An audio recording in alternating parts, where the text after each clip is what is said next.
We'll call this meeting to order, the sixth meeting of the Standing Committee on Finance. Our orders today are Bill C-10, an act to implement certain provisions of the budget table in Parliament on January 27, 2009, and related fiscal measures. We have, in our first hour-and-a-half slot this morning, we have six witnesses, six groups before us this morning.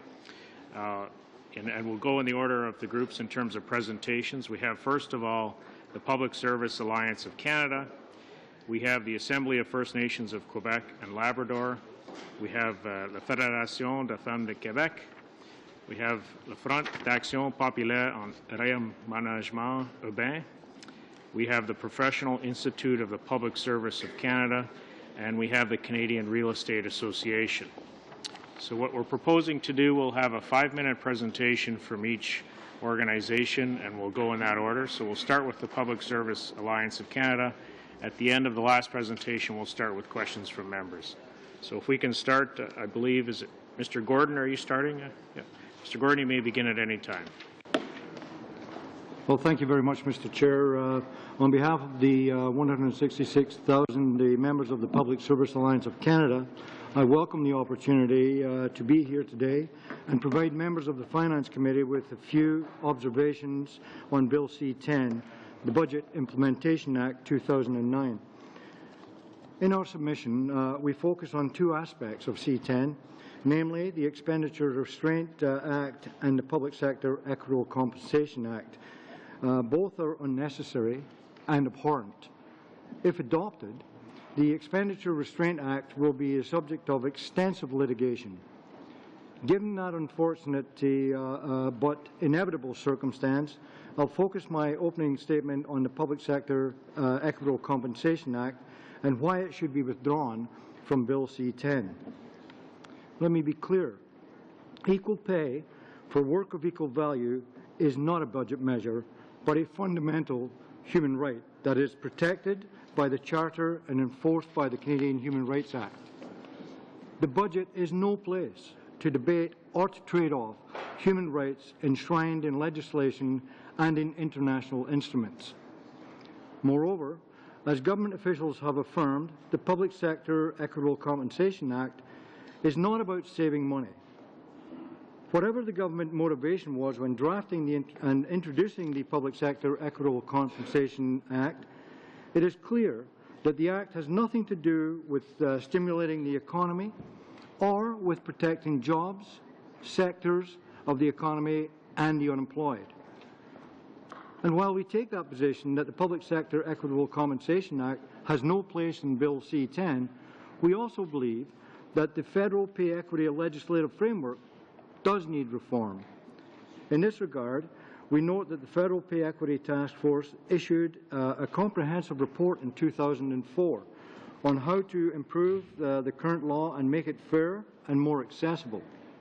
This report, the culmination of years of consultation with employers, including the federal government, unions, individuals and women's groups, should be the starting point for a legislative agenda on equal pay for work of equal value. In appendices to our submission, we have provided your committee with an analysis of the Public Sector Equitable Compensation Act, as well as a document that compares the Public Sector Equitable Compensation Act and the Ontario and Manitoba pay equity models. So we urge you to review this material carefully, because we have noted that some debate in the House has equated the PSECA and the Ontario-Manitoba pay equity models. Unfortunately, the PSECA bears no resemblance whatsoever to the Ontario or Manitoba legislation. Before concluding, let me make the point that pay equity legislation is fundamentally important. It is fundamentally important in a society where women earn 70% of what men earn. And as a human right protected by the Charter, it is fundamentally important to all Canadians.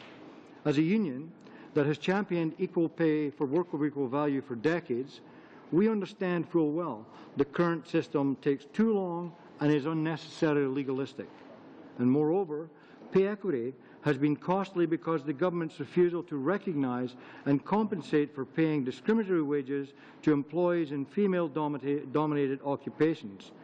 The PSEC 1984 pay equity complaint against federal government resulted in 15 years of protracted court and other actions on behalf of the government at the taxpayer's expense. These protracted actions resulted in an obligation to pay $3.2 billion to workers and former workers whose wages were found to be discriminatory all of those years. And I'll conclude by saying that the pay equity model articulated in Bill C-10 is flawed beyond redemption. The PSEC strongly recommends that it be withdrawn and that at very least introduced as a standalone bill. That said, our preference is that the government go back to the drawing board and draft a new bill based on recommendations of the Pay Equity Task Force. And I thank you for the opportunity to appear. Thank you very much, Mr. Gordon. We'll now go to the Assembly First Nations of Quebec and Labrador for their presentation.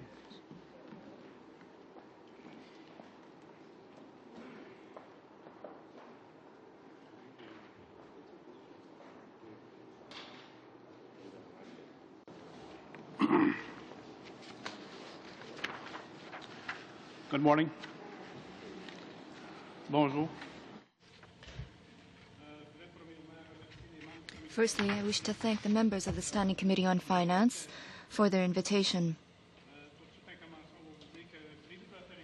Deprived from their territories and resources, the First Nations live a situation of permanent economic recession. The First Nations are sensitive to what the Canadian population is currently living. However, we want to send a warning to the government. The poor state of public finances must not serve as a pretext for maintaining or aggravating the unacceptable socio-economic situation lived by the First Nations. If we were given the opportunity, we could address this committee for an entire day or even several days. But we want to talk about mainly housing. Investments in housing and safe drinking water to Aboriginal communities are a far cry from the needs. In the recently adopted federal budget, $400 million over a 2-year period have been earmarked for First Nation on-reserve housing. An additional $165 million have been allocated for the completion of infrastructure projects related to safe drinking water and wastewater. Out of the announced $400 million, our communities will benefit at the very best $20 million per year for 2 years. These needs would require 10 times this amount, and this over a 5-year period in order to meet the social housing needs of the First Nations of Quebec and Labrador. Safe drinking water, the AFNQL estimated the needs of the communities to be about $100 million. The budget foresees $165 million for all of Canada. We believe that it's inconceivable to believe that the measures which were announced will have a true and immediate impact on the conditions of safe drinking water.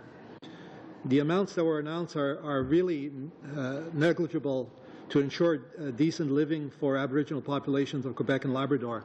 The community of Kitigan-Zibi, from which I'm from, where we have a uranium problem, natural uranium in our water, where all of our households are now getting bottled water. I've been getting bottled water for the past 10 years.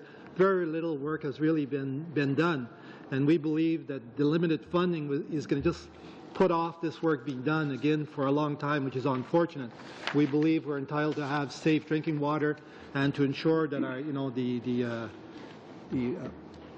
sewer system and whatnot is in place like any other Canadian might be able to have. And certainly we can no longer wait for that to occur. Thank you. Thank you, Gilbert.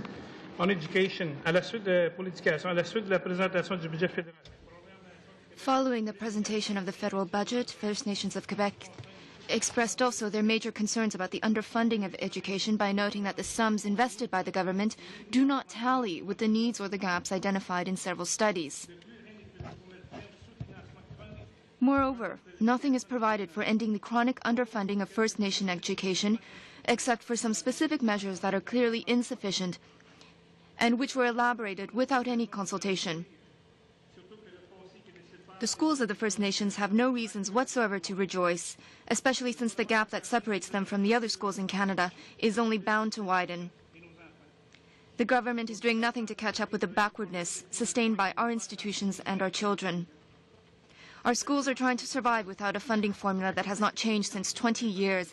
It's exactly as if the Quebec schools were financed on the same pattern as in 1980. This is scandalous.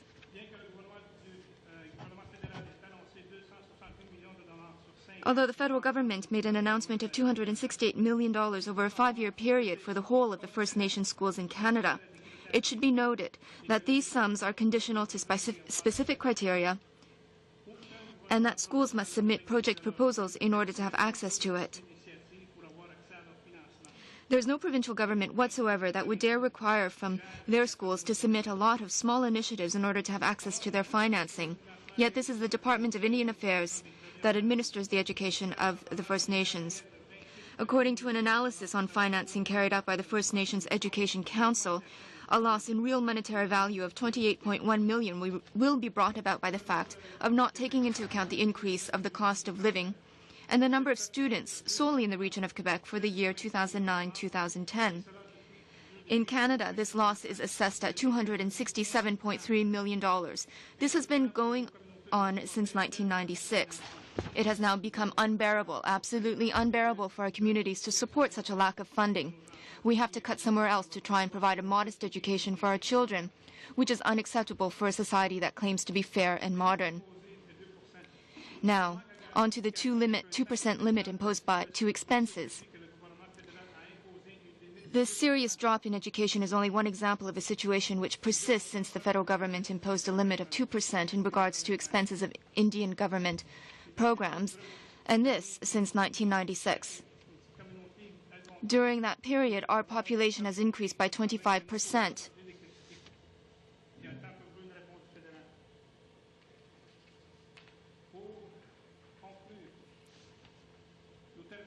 In conclusion, we want to draw your attention on the will of First Nations to develop on the necessity for the government to support in an active way our economic development. We are asking you to help us help ourselves, as you did on various occasions for other private or public organizations in the past. We are asking you to not apply a policy of negation towards our nations. We can become partners and we can succeed. This is the will and the hope that we entertain in spite of the hard times for everybody. Thank you for your attention. Thank you very much for your presentation. We will now hand the floor over to the Quebec Women's Federation. Good morning. Thank you for this invitation. I wish to begin my statement by reminding you something very important. I want to remind members of this committee that Canada signed the Convention for the Elimination of Discrimination Against Women on July 17, 1980. Canada ratified this convention on December 10, 1981. Under this commitment, we believe that the federal budget should give priority to measures in order to promote women's equality.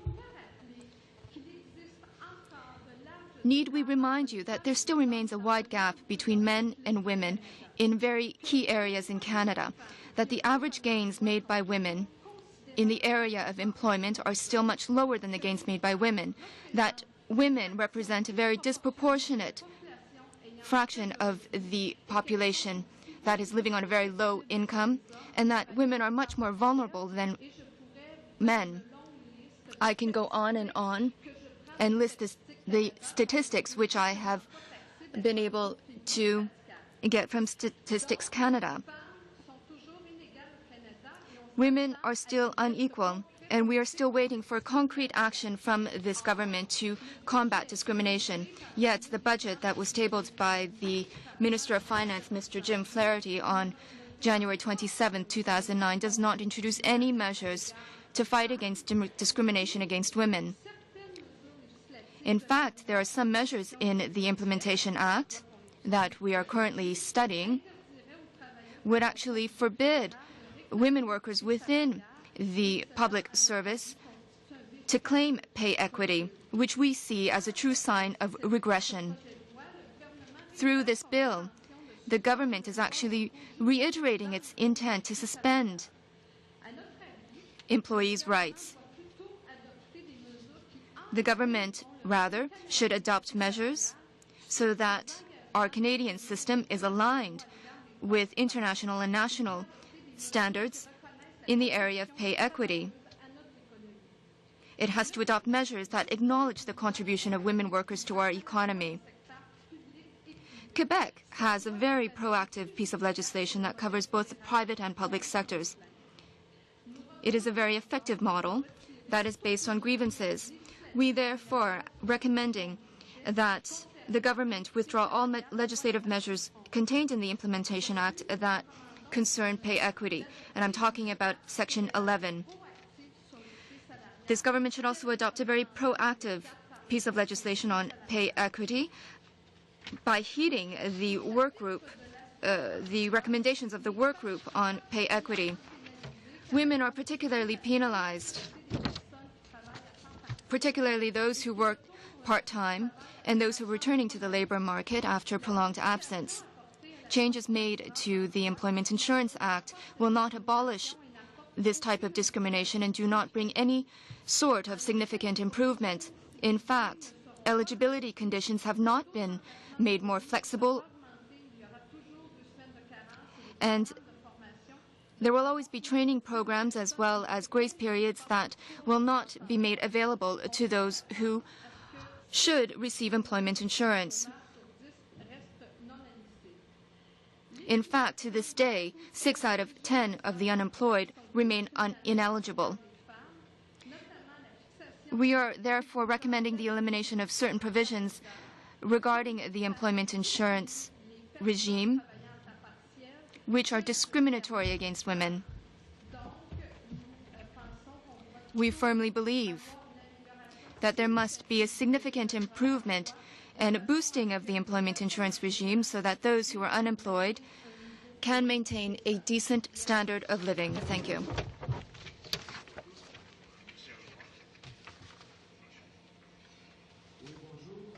Good morning. My name is Mr. François Roy. I am the coordinator of the Fonds d'Action Populaire for Urban Transport. Our mission is to promote public transit.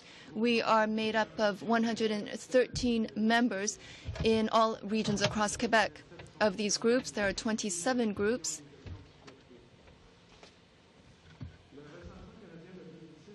The census of 2006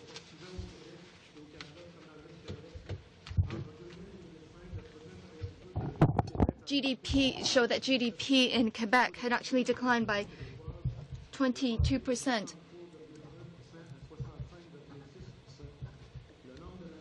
And the number of households has also decreased by 43%. There are a high number of households that are unable to benefit. There were 448,000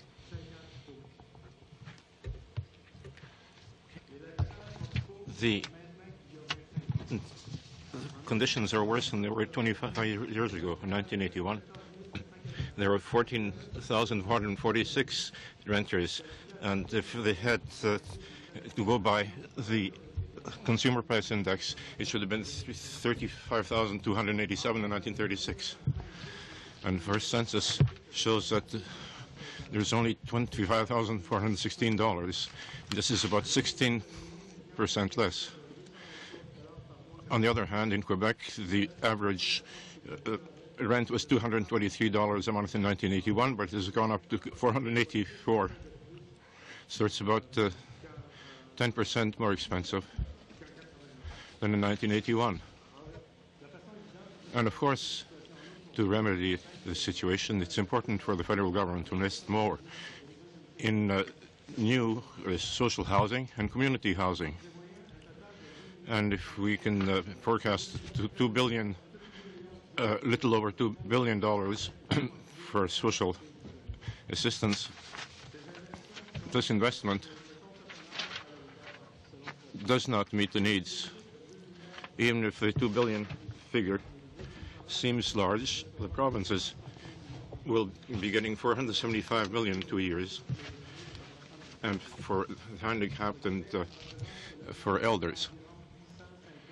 In Quebec, this only funds 850 housing units, 850 housing units for all those needs. No money was made available for the other needs. The budget does not provide any added money for the programs that the government extended for 5 years, such as affordable housing and the housing refurbishing program, and also the homelessness program.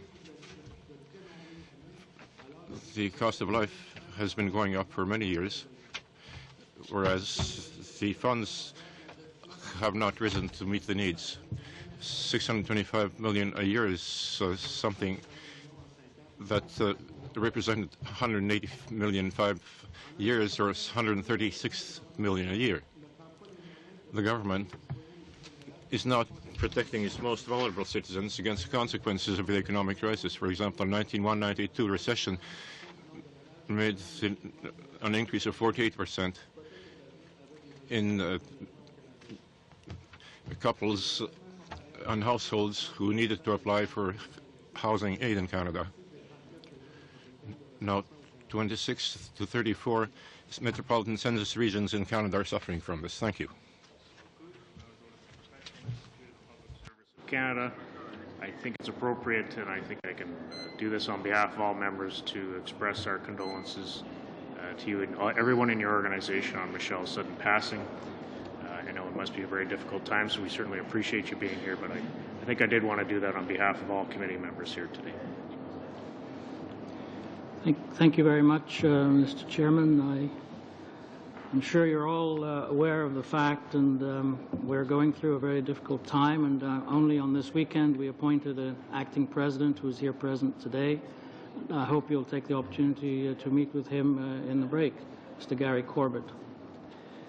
Monsieur le Président, honorable député. Mr. Chairman, honorable members, ladies and gentlemen, I'll begin by introducing the representatives of the Professional Institute of the Public Service of Canada who are present here today.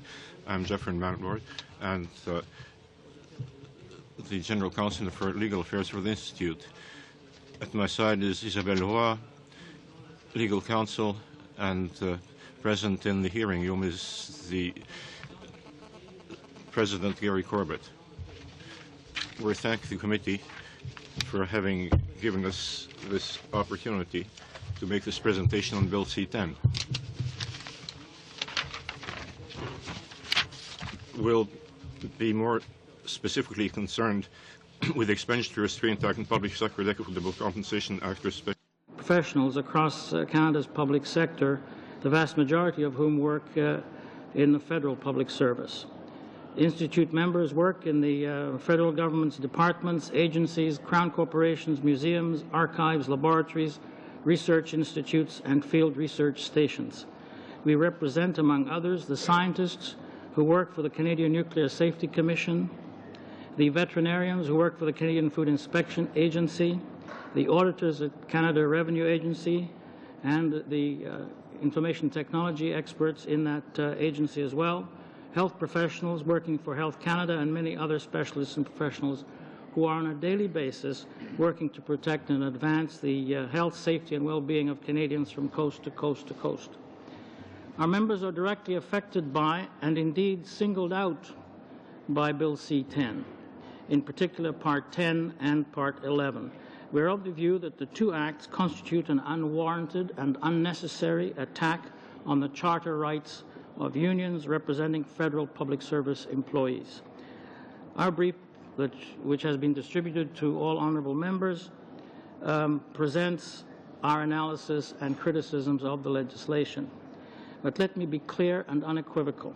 These two pieces of proposed legislation represent an unconstitutional interference with the rights of our members and of female public service employees. The brief sets out in greater detail our reasons for taking this view, but however, I think it is appropriate for honourable members in our submission to think about how Parliament can knowingly pass unconstitutional legislation. As our colleague Mr. Gordon said, this legislation will lead to litigation. There's absolutely no doubt about it, and it's going to be long and protracted and difficult litigation Parliament should do, if it's going to pass this bill, should do that knowingly.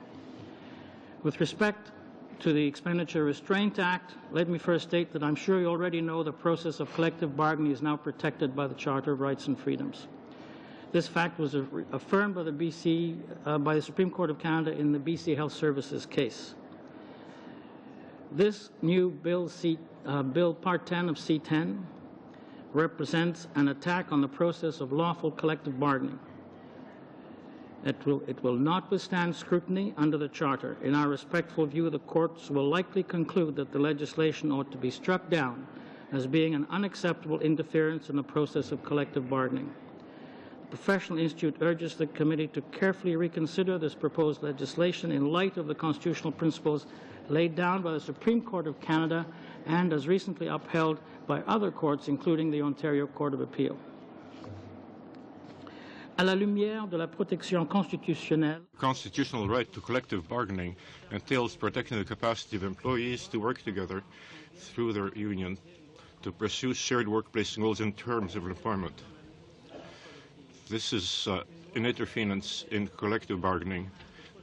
This law is a severe attack on the process of collective bargaining, and it is not constitutional.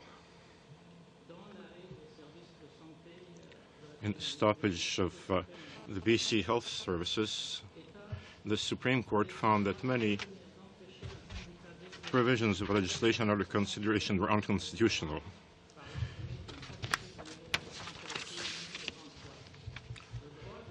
The rights of employees to collective bargaining imposes corresponding duties on the employer.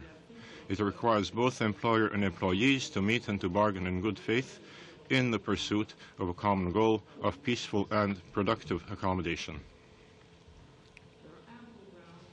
concluding that this legislation constitutes substantial interference with collective bargaining, and I commend you to read in our brief because I know my time is short here today, so I won't go into that in greater detail. But in other words, and to cut to the bottom line, so to speak, permitting bargaining continue on non-monetary issues, as this legislation proposes, does not give the government a free pass to restrict all collective bargaining on all pay-related issues. Let me also make it clear to the committee that the International Labour Organization also indicates that such legislation would be inappropriate. Je voudrais bien maintenant porter votre attention à la partie 11, la loi sur l'équité. I'd like to draw your attention now to Part 11 of the Equitable Compensation Act pay. Pay equity legislation is designed to assist women. When the legislation discriminates against a portion of the group, it is designed to help women working in federal public service, then that legislation violates the equality guarantee in Section 15 of the Canadian Charter of Rights and Freedoms. The preamble to this bill affirms that women should receive equal pay for equal work of value. In our respectful submission, this is a hollow and cynical promise, for the provisions of the bill are designed to ensure that there is no workable or practical means of attaining the objective. Time here, so I'm going to have to. I know this will come up during the question period, I'm sure. Can I just then conclude, Mr. Yes, Chairman? Thank please, you. very briefly. It is our considered view with respect to Part 11 that this is not only unconstitutional but also creates an unworkable, self-defeating morass from which the concept of pay equity will not only not prosper and advance, but it will wither and die. This cannot or ought not to be the intent of Parliament. In conclusion, the Professional Institute of the Public Service of Canada believes that the laws proposed constitute a gross intrusion into and interference with the constitutional rights of our members generally and with our female members in particular with respect to the pay equity law. Nous sommes d'avis qu'à tout le moins, We strongly believe that this legislation should be struck from the omnibus bill and sent back to committee for in-depth study analysis. We would be pleased to appear before such a committee to propose amendments and approaches that would improve the legislation while meeting the overall objective of having pay equity, the subject of negotiations between the employer and the various public service unions.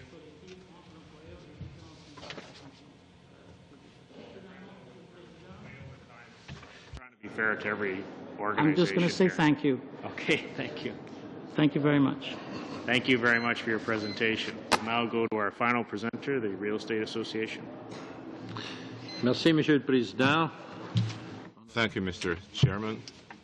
Honourable members,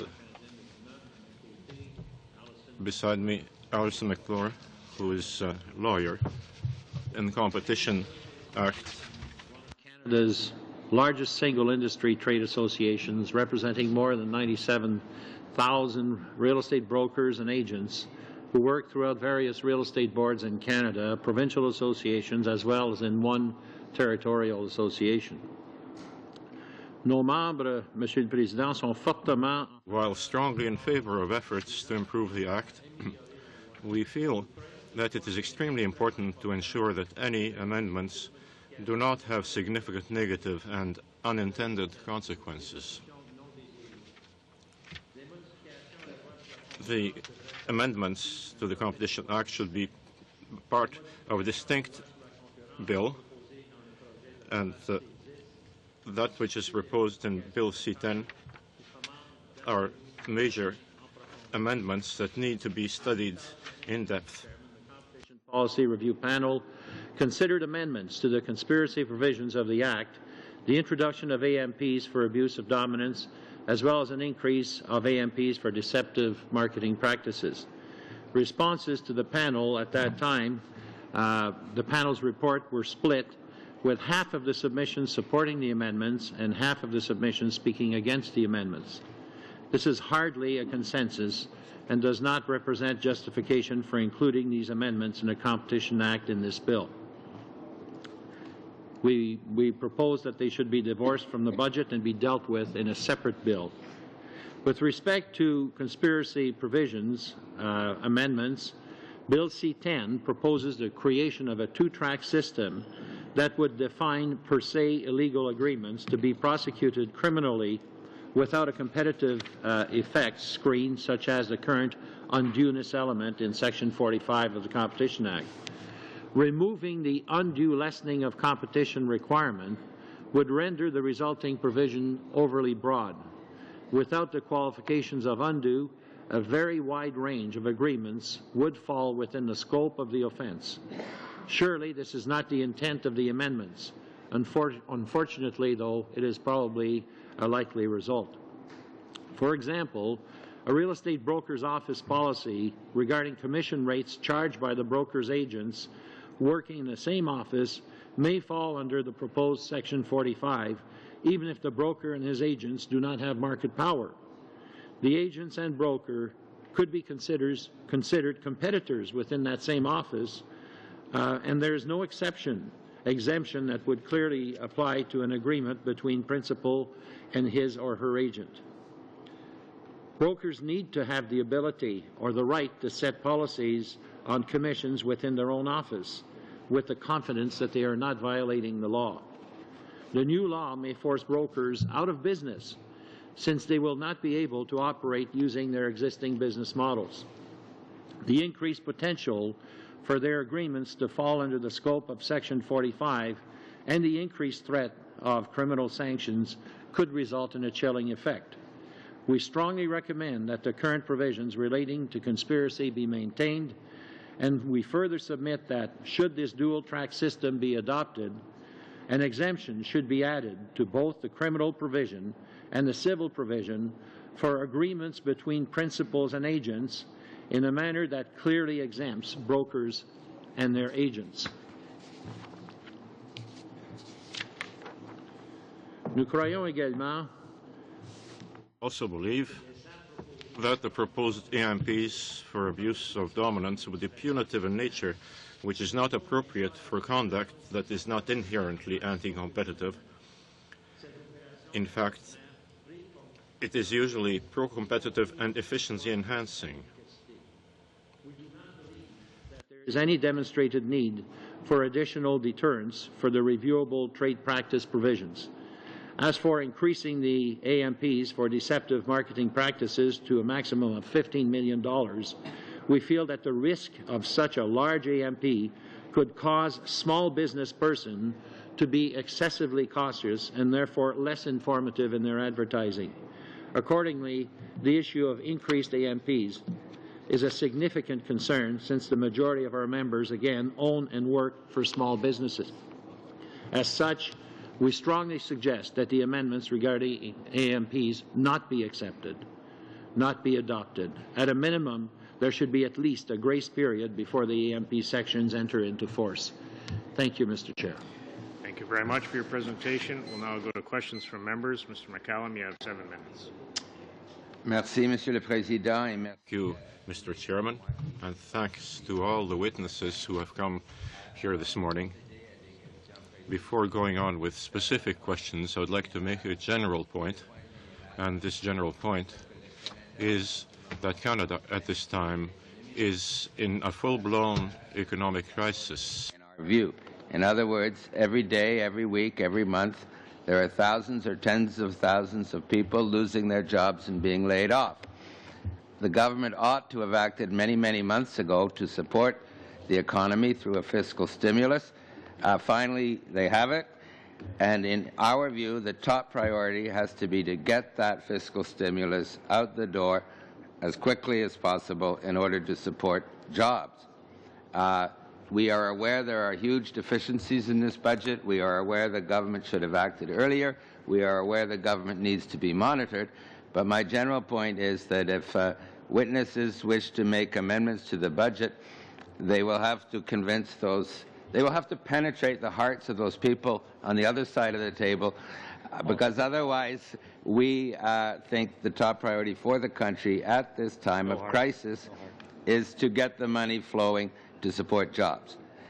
Having said that, I'd like to ask a question to Monsieur Pierre Beauchamp, and on the Competition Act, and in general, I think changes in the Competition Act this is framework legislation, generally changed not more than every 20 years. It's an egregious breach of process to rush it through with little debate in a budget bill. So I agree with the position that many have taken on that point. I was interested in your comments about the chilling effect that certain aspects of this legislation may have on small business in particular, and I wondered if you could elaborate a little bit on that briefly. Thank you for the question. The reason we feel that this is going to have a very negative effect is that the new definitions, as I said earlier, of per se illegal agreements could be prosecuted criminally without the undueness element. That means essentially that small business people who don't have market power and who enter into competitive alliances for competitive reasons will be caught by the changes under the criminal conspiracy provisions that are being proposed. If they are caught in this manner, they will change their strategies, and they will be afraid to enter into such ventures with other real estate brokers. The idea is to catch people here who in fact would be in situations where they are dominant and want to control markets. In this case, the assumption would be that you're possibly guilty just by trying to do this, and there is no proof. There's no weight that's given at all to arguments within those two brokerages that I've mentioned in our paper that try to get together to compete within any given market in this country. And therefore, if they can't do that, if they're afraid to be caught within this particular new legislation, they obviously will not compete in this fashion. That, in our opinion, is exactly the opposite of what competition policy is designed to do. Thank you very much. And I'd like to ask a question to Mr. Grenville-Wood about the constitutionality issue. Now, you're a lawyer, I'm an economist. Lawyers and economists frequently disagree with each other. So I think it's a very serious thing if the government knowingly proposes a law that is unconstitutional. The government may disagree with you on constitutionality. So my question to you. Is this a legal opinion, or how certain are you? Can you tell us, non-lawyers, in language we can understand, how this is truly and obviously unconstitutional and the government has to know it? Thank you, Mr. McCallum. It's an important question. I've heard of two-handed economists, and there are two-handed lawyers as well.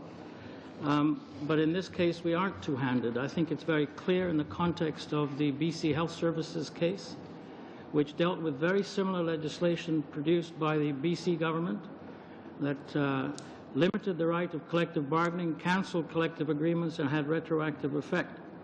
And in that case, even in that particular case, the right to negotiate salaries was maintained in the legislation, yet the Supreme Court of Canada said it's an unconstitutional interference with the right of collective bargaining to limit the scope of bargaining on other issues and to cancel existing contracts.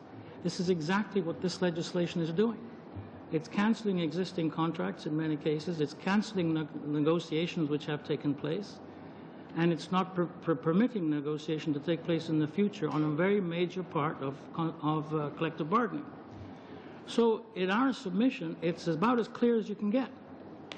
As I say, there are always two-handed economists, there are always two-handed lawyers. There will be people who will say, oh no, it's all right. And I presume, in all fairness and all due respect to the government, that they have obtained a legal opinion to say this is probably constitutional.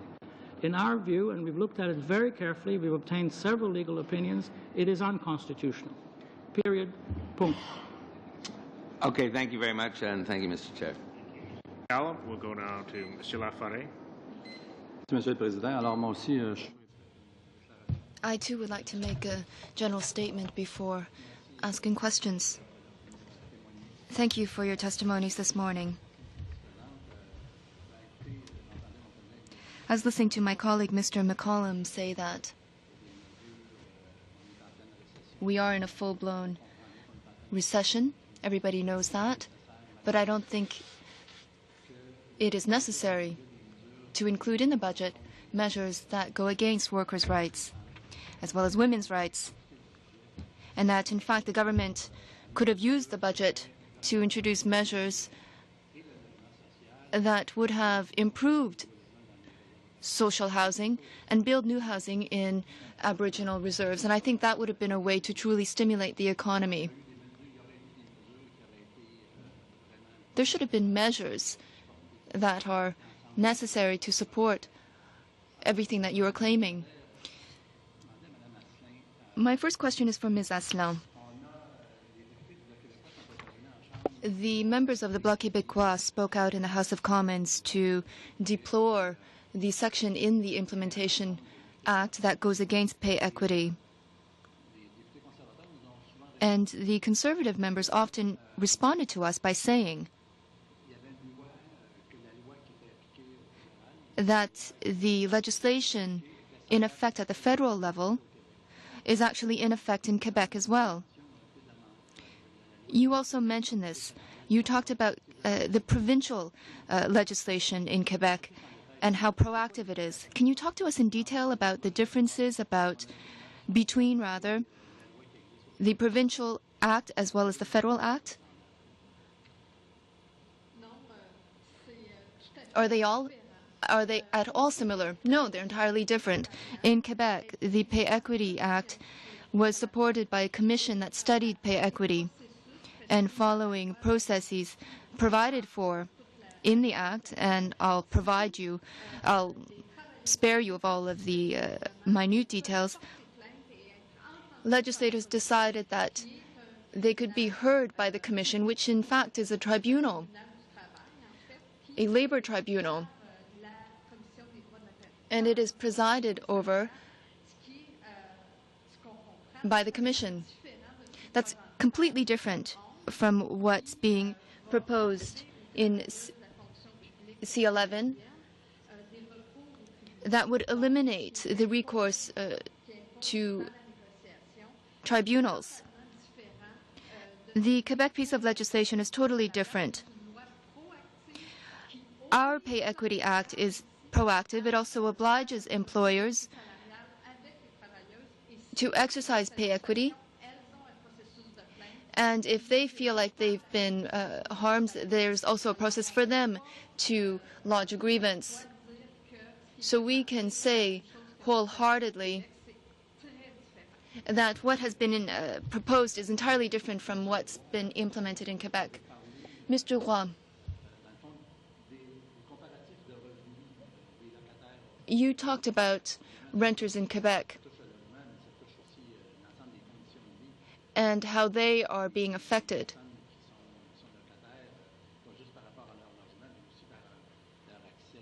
Renters are not only being affected by the fact that they have a smaller pool to select from, but in other ways, in budgetary ways. Does this apply for the entire region? Yes, it does. To give you a few numbers, our federation believes that a low-income household will pay up to 30% of their income for housing. Now, according to the 2006 census in Quebec, there are some 87,000 households in Quebec that use up to 80% of their household income to pay for their housing. Obviously, they do not have enough means to pay for their education and to nourish themselves or to pay for health care. There are major consequences on their quality of life. For the whole of Quebec, there are some 448,000 dwellings, and households that pay more than 30% of their income to social housing. This has become even worse since the recession hit, especially in metropolitan areas.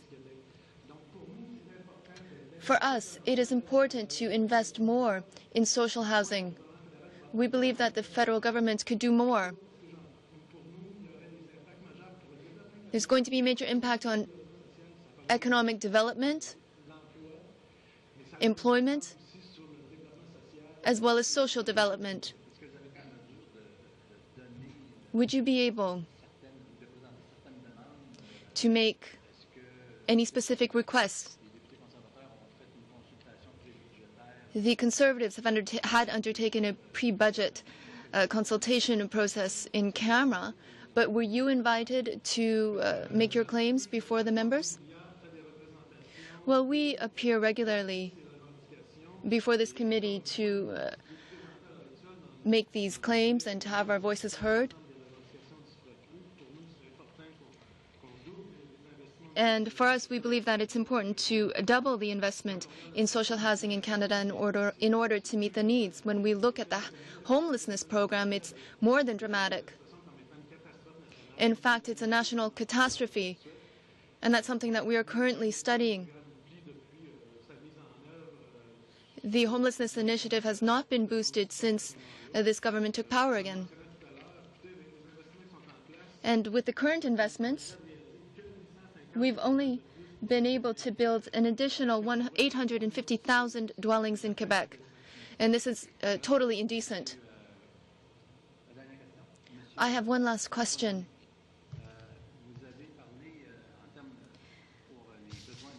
You talked about education needs for the First Nations. You talked about a budget of $268 million over 2 years. But the schools have to meet very specific criteria in order to have access to that funding. Can you give us a few examples, Mr. Picard? Yes, thank you for your question.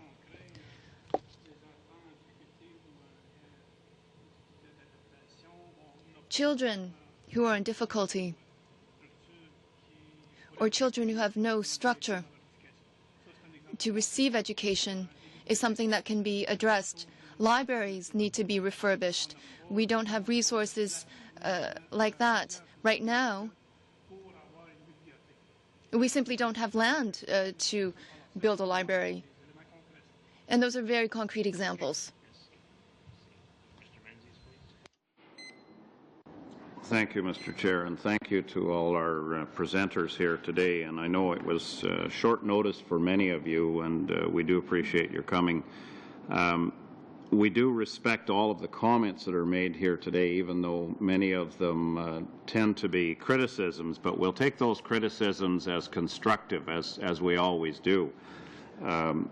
And I must also acknowledge our colleagues on the other side that have recognized that this is a very serious situation that Canada finds itself in.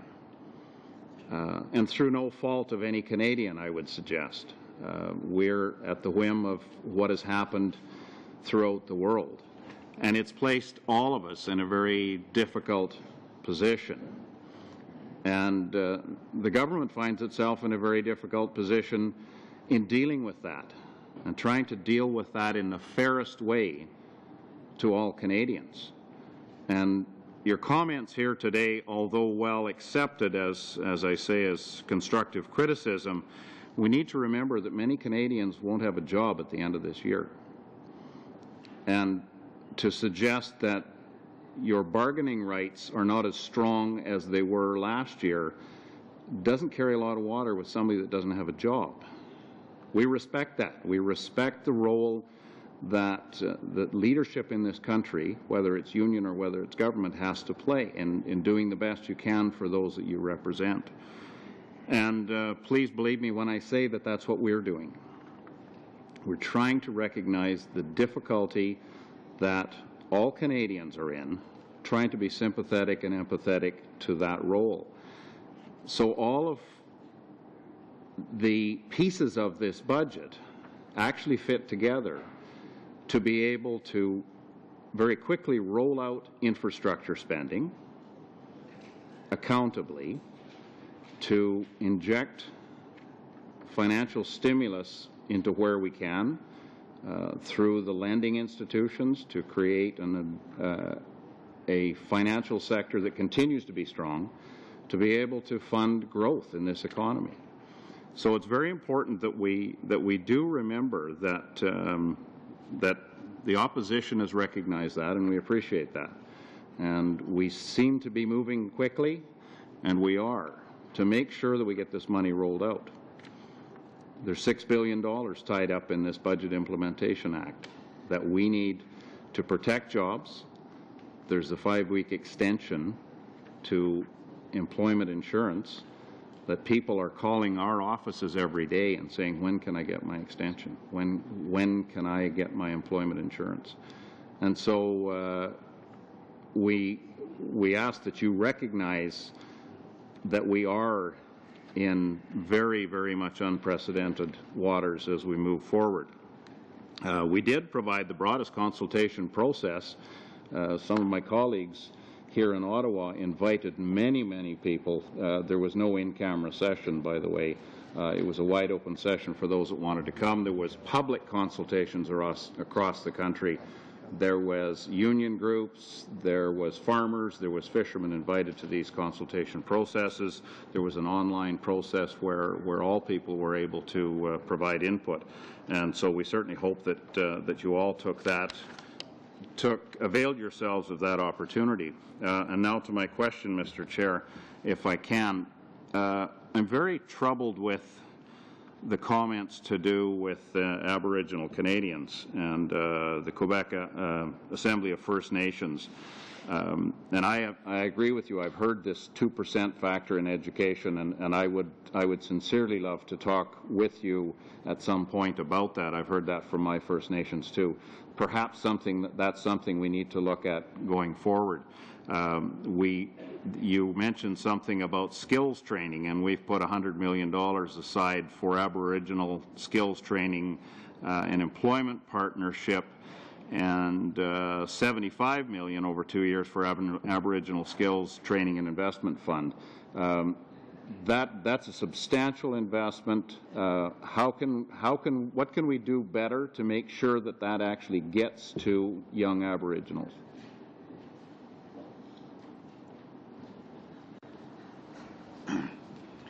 Oui, merci pour cette question. Thank you for that question.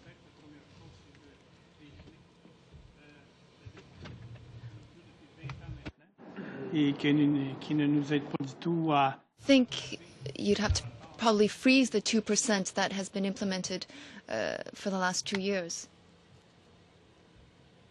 That's pertaining to the education part of it.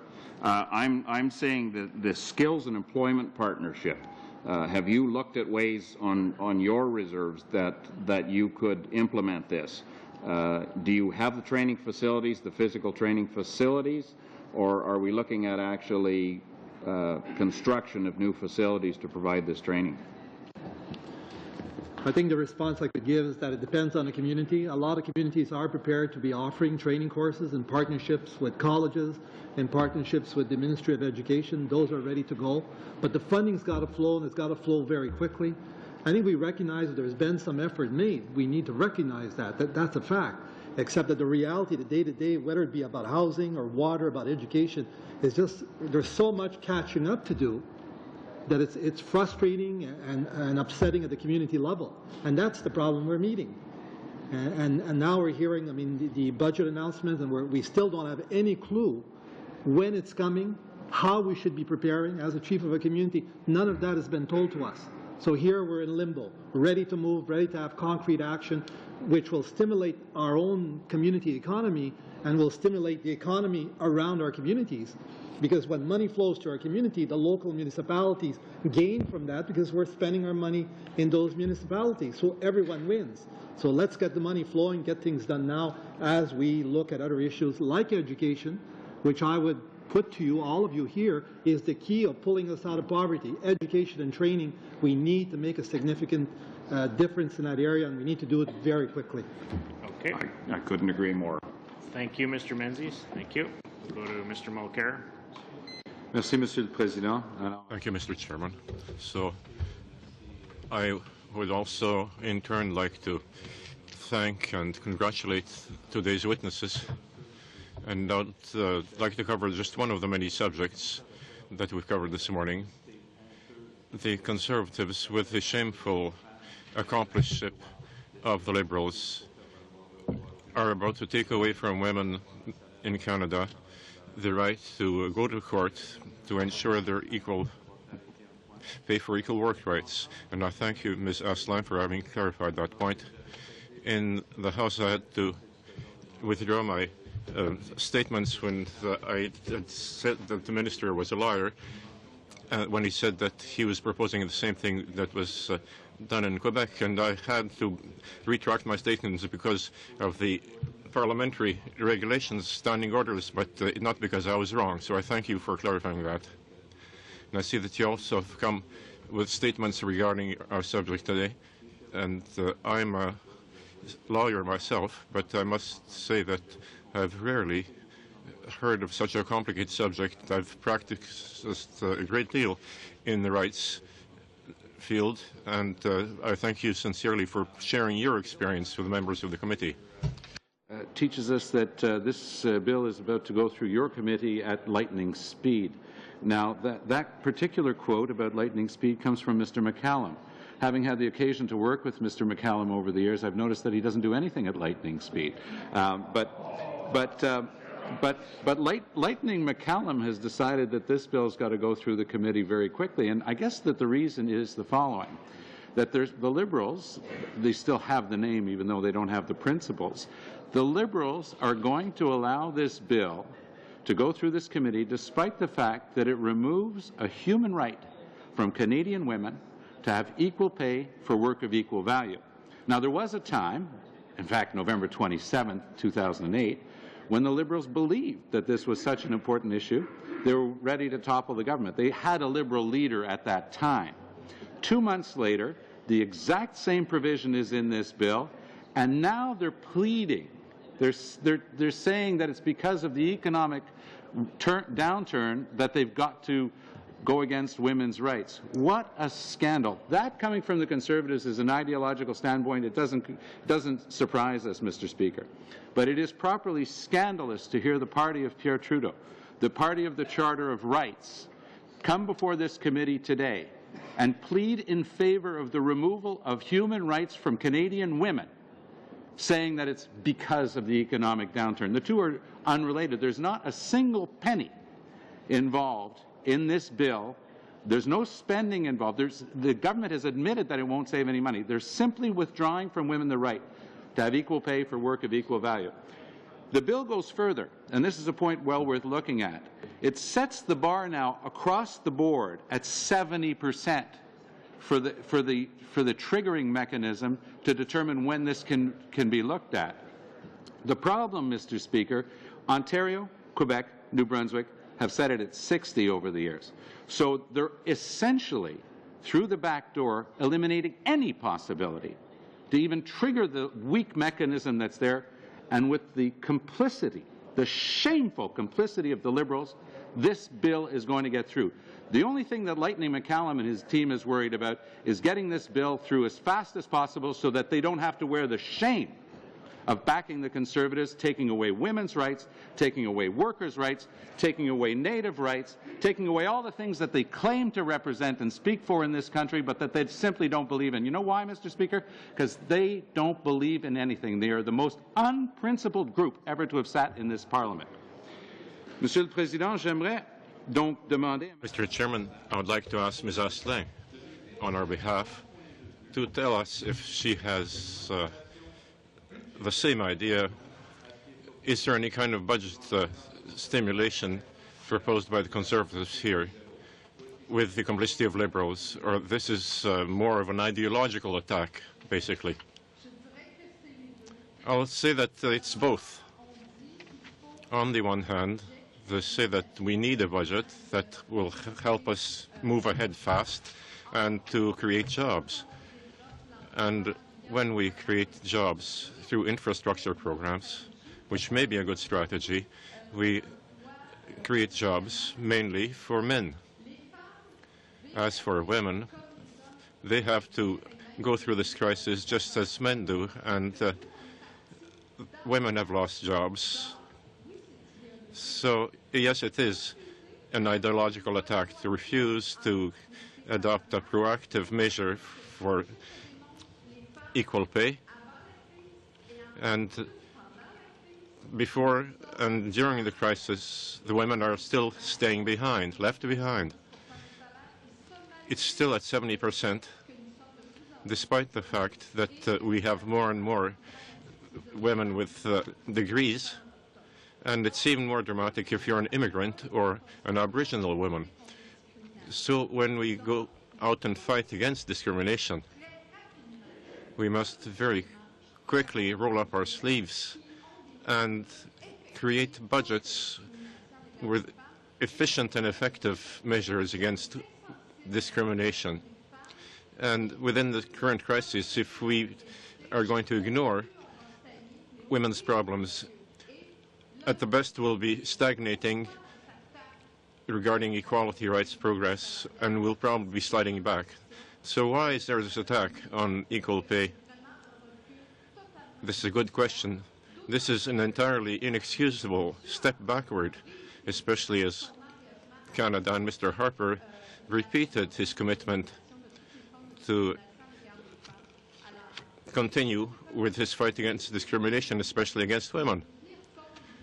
And we must know that there is discrimination against women in Canada, and if it is not dealt with, it will get worse. Thank you very much, Ms. Asselin. And let's now finish on a very specific point. This is a financial piece of legislation. So on the one hand, Mr. Flaherty says this is not to save money from the government. So again, we ask the question, why is this in a financial act? Is it true that 70% of concentration of women is employed in the workforce? We'd be sure that we should be sure that there is never any more discrimination against women. There is no excuse for that, because all figures show that discrimination exists. It's a systemic discrimination against women, and we're expecting to go forward. So we need a proactive law, and Section 11 will not help us to advance at all. It will set us back. And we send out a very clear message to all other employees that equal pay in Canada is not very important. Finley, please. Thank you, and my turn to say thank you very much to all the witnesses for your time this morning. I would like to say that my comments are in the context of the comments of my colleague John McCallum, that there are many parts of this budget that we as Liberals do not support, that we do not like. So vote against it. But there is an overwhelming need in this country to deal with the economic challenge, and we do understand the need to get money out, particularly to those in need, as soon as possible. I will also make the comment to my other colleague, Mr. Menzies, that the effort to get money out to those who need it quickly does not necessarily need to have pay equity legislation, navigable waters legislation, and various other aspects in this budget bill that are not necessarily budget items. In those two contexts, I would, however, like, in understanding that the pay equity legislation proposal is flawed, to do what we can to be constructive. Now, I would like to add, and I would like to add Madam Aslan, because pay equity is an issue for both unionized and non-unionized women. And I appreciate very much the input from the unionized sector this morning, but I also want to make sure that it's clear that it affects non-unionized women.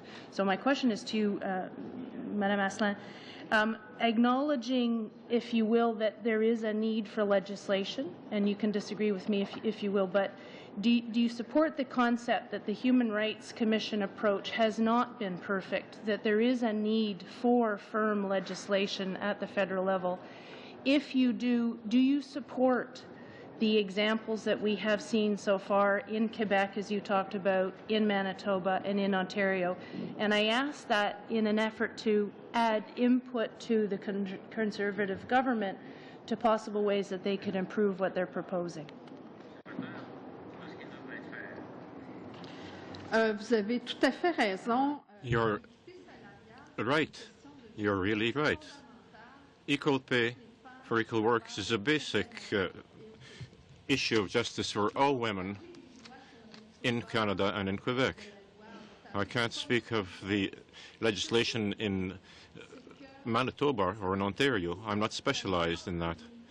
But all I can say is that in Quebec we've had a proactive equal pay legislation in Quebec 10 years ago, and we've made a great deal of advancement. And can you imagine if we adopt this kind of bill that would restrain the rights of unionized women? What kind of message is this sending out to other employers? It's time to go back to our fight against discrimination against women, and we have to denounce this Section 11, which is completely contrary. The Committee on Equal Pay did all kinds of work. It went into great detail in its work and great depth, and this recommendation is perfectly clear. We need a proactive law. So certainly we can't support this Section 11 as it stands in this bill. Yes, legislation is needed, but it can be much improved, is a very strong one for the current Conservative government. And I don't know how much time I have, but just an additional question for Mr. Grenville-Wood. In both cases, you talked about the unconstitutionality, in your view, of these two additions. I just want it on the record, and if you can confirm, in saying that, it sounded as though you were saying pretty clearly to the current government that with the passage of this bill, with these elements, including the pay equity one, I mean, in your material specifically also indicate that the view is that that too is unconstitutional, that there will be constitutional challenges to both. Okay, about 30 seconds. Did I hear that correctly?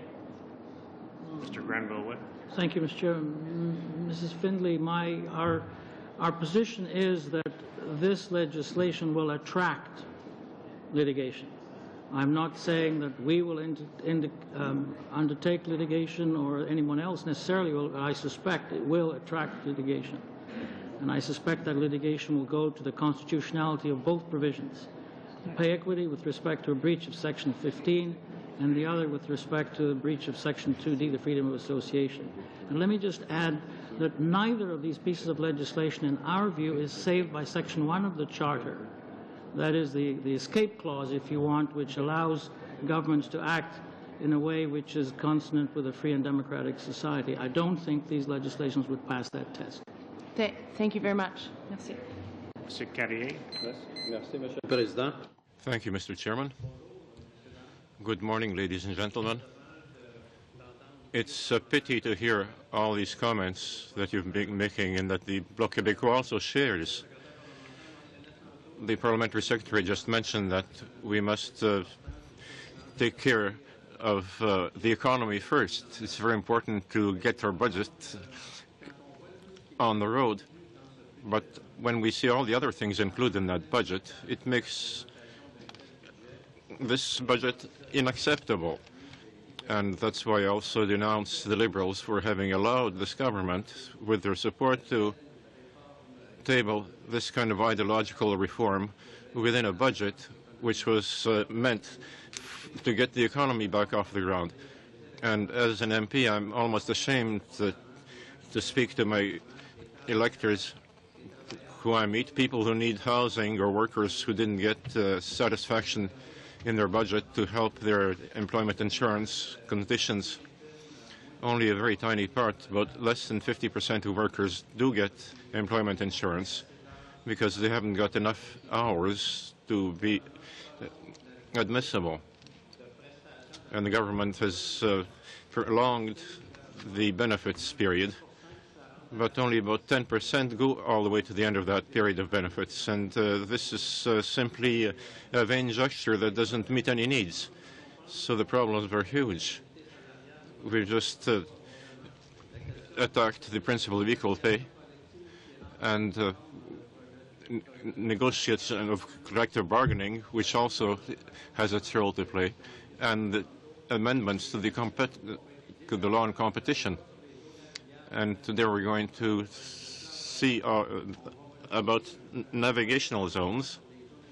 So we're going to amend a bill on navigation in Canada, and I've studied this in the Transport Committee, and we haven't studied enough in depth that they want to include it in this current budget, and we're trying to push this through rapidly. You can understand why the Bloc Québécois is against this budget.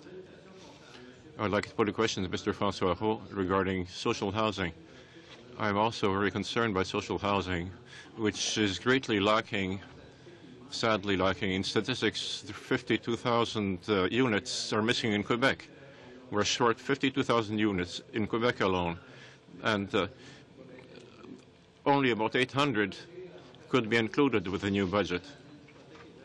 And personally, with the Canadian Housing Mortgage Corporation, which previously took care of social housing and has an $8 billion surplus, I wonder what this surplus can be used for. The Auditor General already made a statement about this, saying that $2 billion surplus should be more than enough.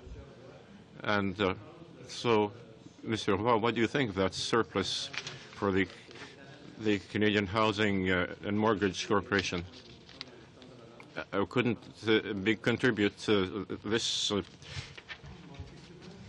Well, as a matter of fact, this surplus is enormous and could contribute more to solving the housing problems in Canada and Quebec. But as far as we're concerned, no matter where the money comes from, we want to invest much more in housing and community housing and social housing.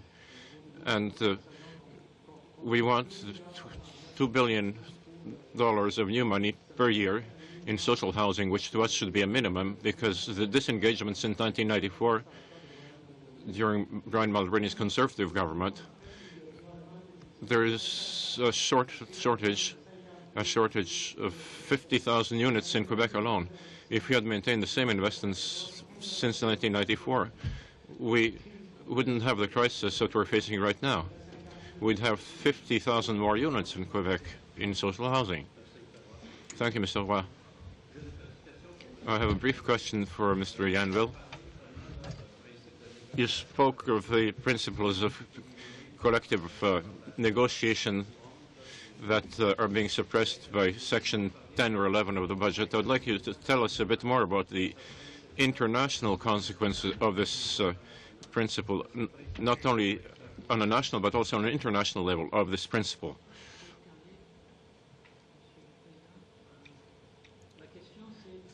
Mr. Chairman, the question is that international labor agreements have already signed a convention in 1985 dealing with the possibility of collectively bargaining contracts between employers and employees. This already exists in international law. And in the Supreme Court decision, they quoted this aspect to the effect that this is an internationally recognized right of collective bargaining, and the Supreme Court therefore thus interpreted Section 210 of the Charter. And Canada has signed the International Convention, and this is one way of interpreting 2D of the Charter. This is why international legislation is imported into Canadian legislation. This is why the Supreme Court changed those decisions that were counter to this hypothesis, which were involved in the health cases in British Columbia. I'm glad to be here today to speak to you. We hear a great deal about what our government should do more for the economy. But when we're talking about an economic stimulus, we're talking about money that will benefit very specific groups, privileged groups.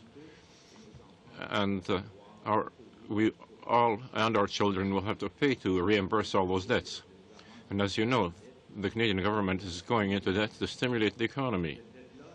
This debt is being contracted on a balanced basis to stimulate the economy in the short term, to help the less favored groups, less privileged groups, and also to have a long-term impact objective on society as a whole. And the impact in the long term on society as a whole is in the form of the taxes that we'll have to pay as Canadians in the future to pay back all those debts. I'm glad to see, Mr. Roy, as you just said, that our plan will create 850 units of social housing in Canada.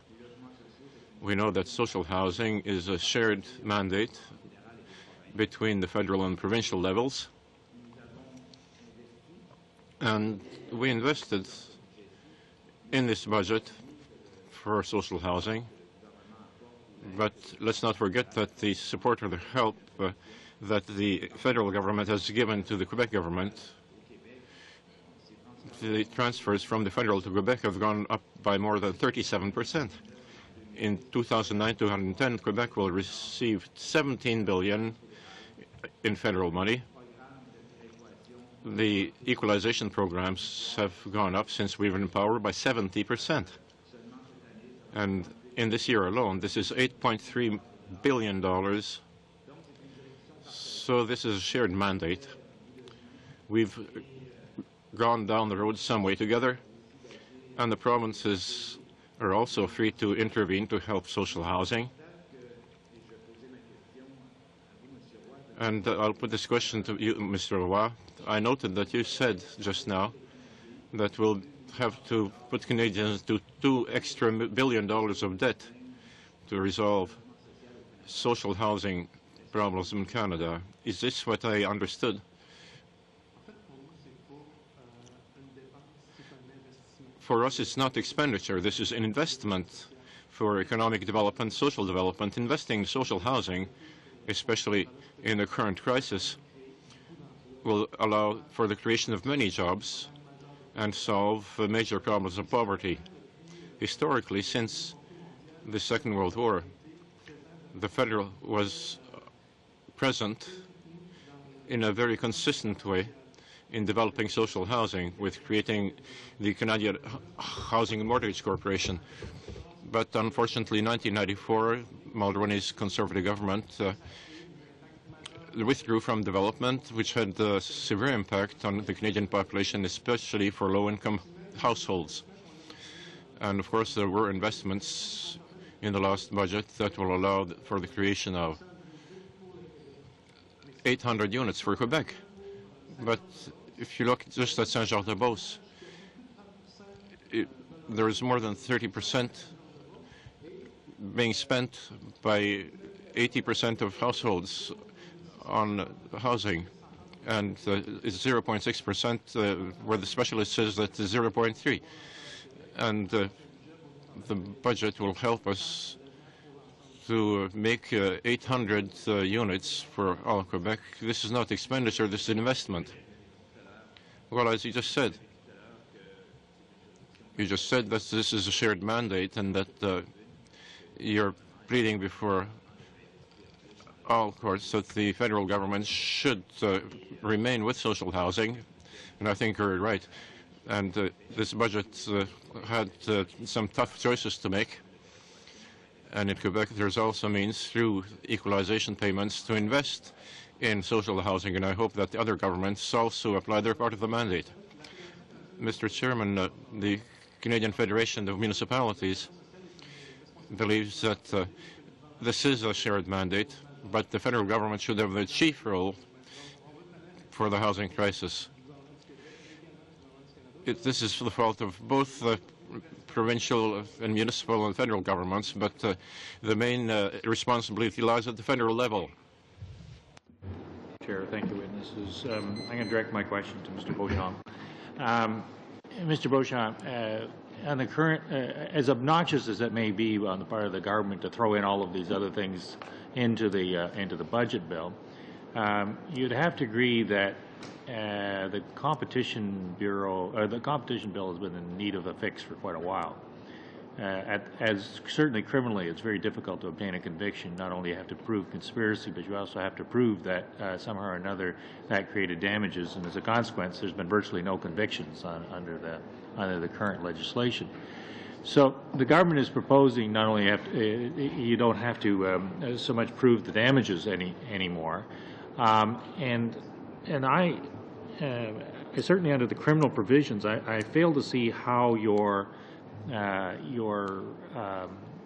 body is really going to be affected. I can see how under the civil proceedings you may be more concerned, but certainly under the criminal proceedings, I don't see how you're going to be affected.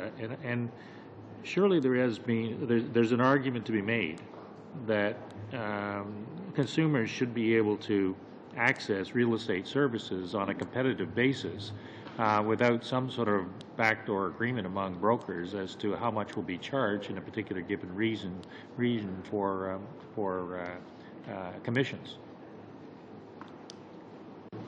Thank you for the question, Mr. McKay. Basically, we are very concerned that small business in Canada is targeted by this particular proposed change.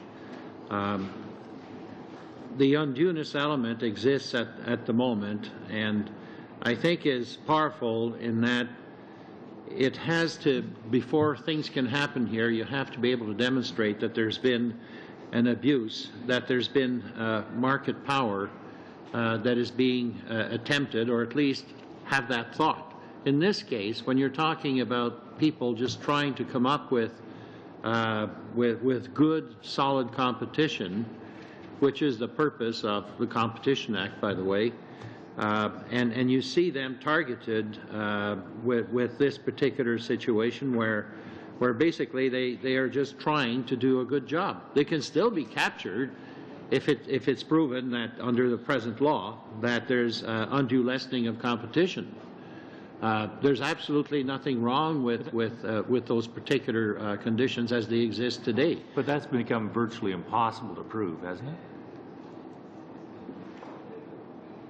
Well, in most markets, certainly in real estate, if two real estate brokerages have controlling interest in a particular area, I think would be fairly easy to demonstrate as a matter of fact. Obviously, it requires research. It's fairly easy to demonstrate the fact that there's an agreement among agents in a given region or brokers in a given region. What is difficult to prove, though, is that damage or competition has been reduced as a result of that agreement. Well, that may be, but the tools are there today, is the contention that we have for the government to establish that. And as of now, we are concerned because we're talking about small business people. And there have not been any major attempts. We have worked very closely with the Bureau of Competition. We have a good dialogue with the Bureau on a number of topics, and that one in particular has not been the focus of their effort. Yeah, it may be an inelegant solution. I don't disagree with you on that point. And this is, if you will, a hazard of throwing an extraneous piece of legislation into a budget bill. Thank you. Thank you. Thank you, Mr. McKay. I want to thank all the witnesses for your presentations and your responses here today. We will suspend members for a couple of minutes, and we'll have the next group of witnesses come to the table. Thank you.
all the cameras to leave.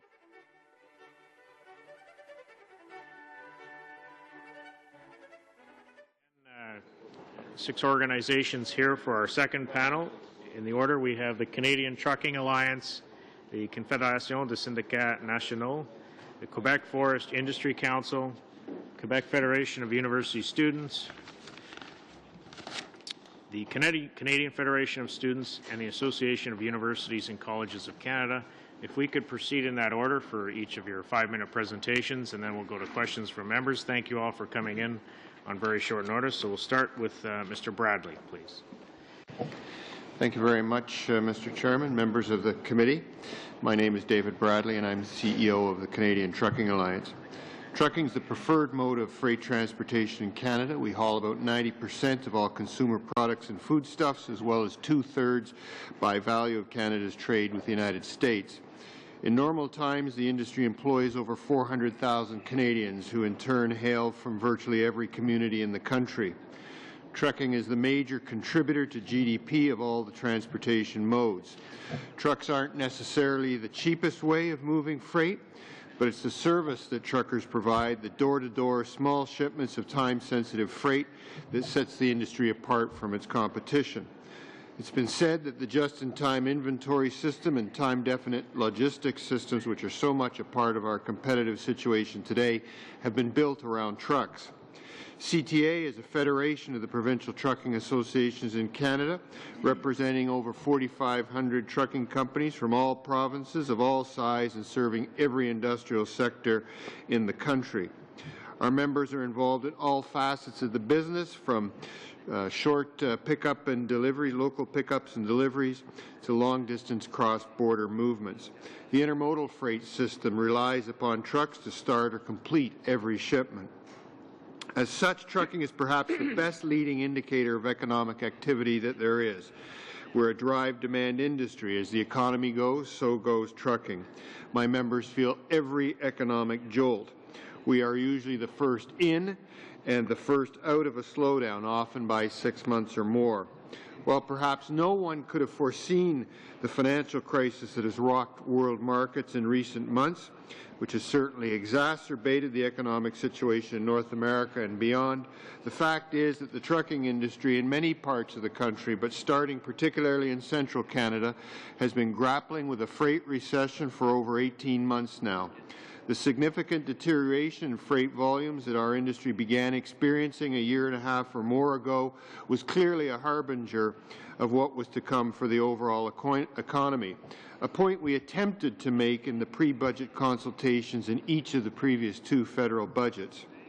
Moreover, I can tell you there is virtually no indication that a recovery in freight volumes and therefore in overall economic activity is on the near-term horizon. This is reflected in reduced employment numbers in our industry. Last month alone, almost a fifth of the national decline in employment in Canada was attributed to reduced employment, almost 30,000 jobs in trucking, especially in Ontario. In addition, the industry has witnessed a record number of bankruptcies in both 2007 and 2008, and a significant reduction in the number of trucks crossing the busiest Canada-U.S. border entry ports over each of the last 2 years. It's now reached the point where volumes are less than they were in the year of 9/11. It is no surprise to the trucking industry that Canada now finds itself in a trade deficit situation.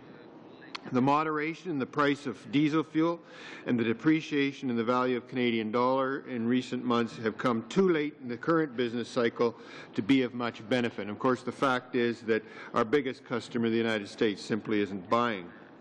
So it will come as no surprise that during the consultations on the 2009 budget, we felt that a package of initiatives aimed at stimulating economic activity in the short term is warranted.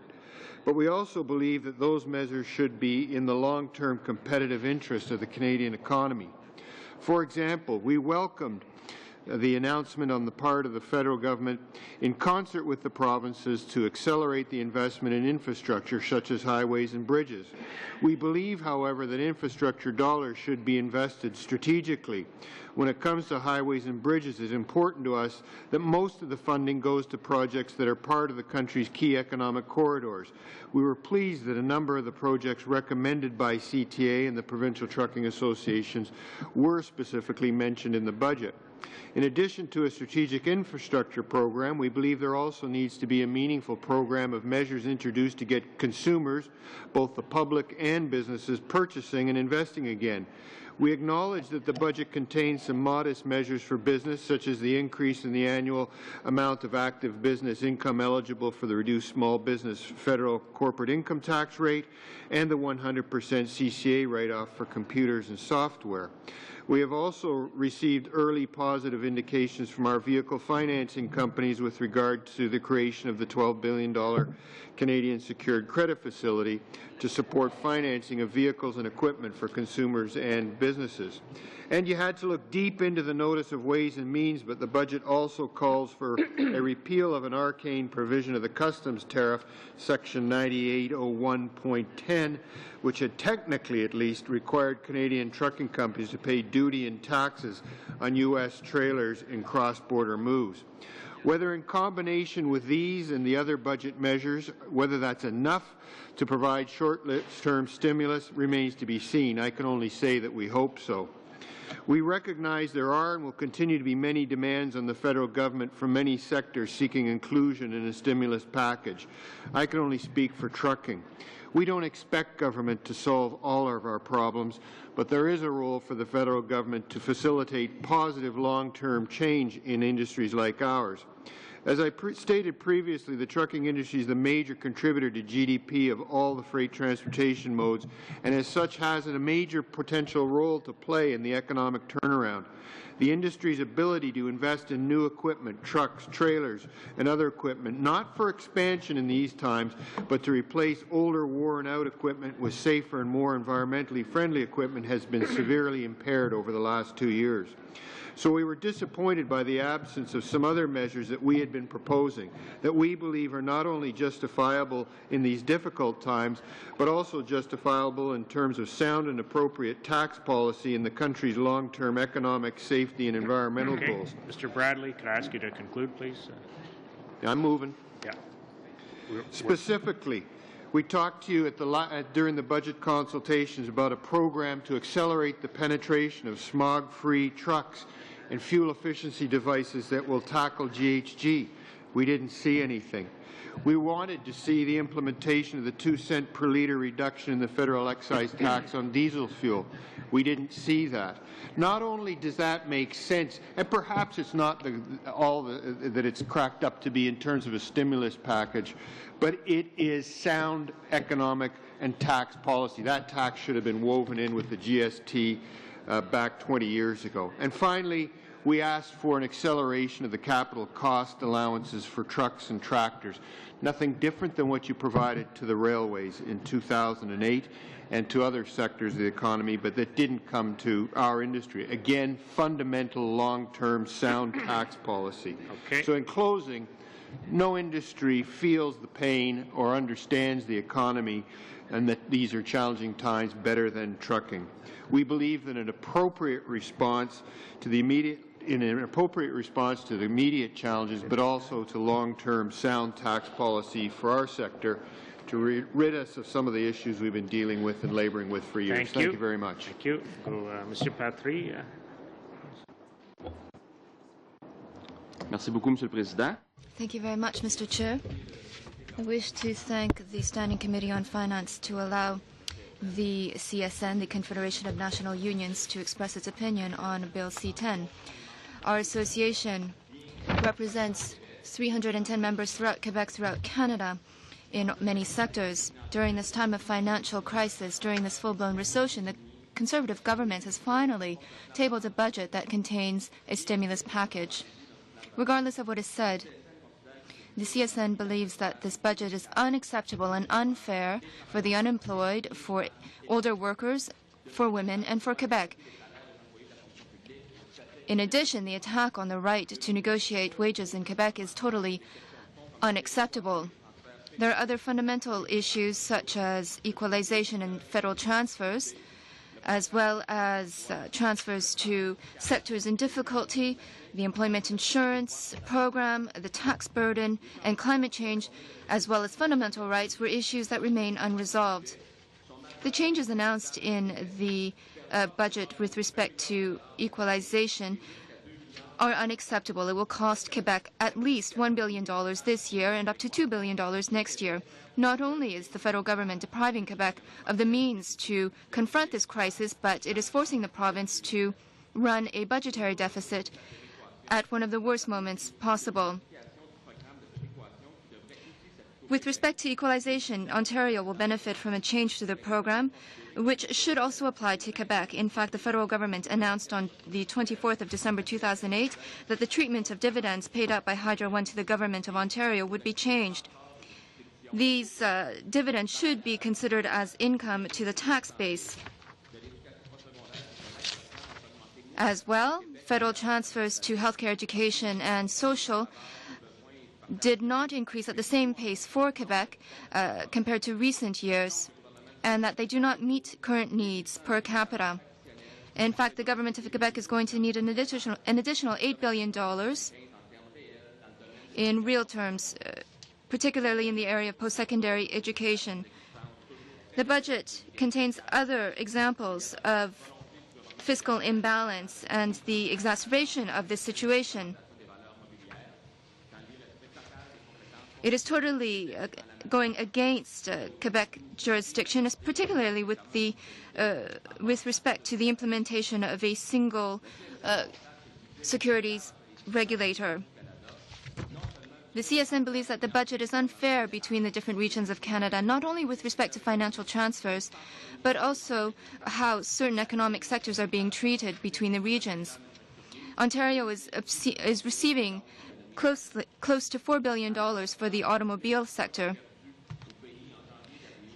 Last January, it was noted that 129,000 jobs were lost.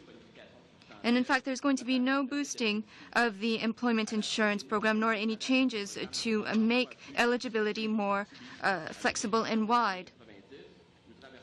Given the reforms of the 1990s, we are for the first time confronting a full-blown crisis and no measures to confront it. The elimination of the grace period, as well as strict rules and the replacement rules based on the 12 best weeks are not helping. The CSN has for a long time called for additional support to older workers who have lost their jobs.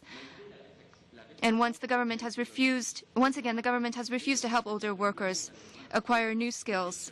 Despite this recession, which has also translated into a contraction of income, the government has decided to make tax cuts. These tax cuts are worth some $11.3 billion.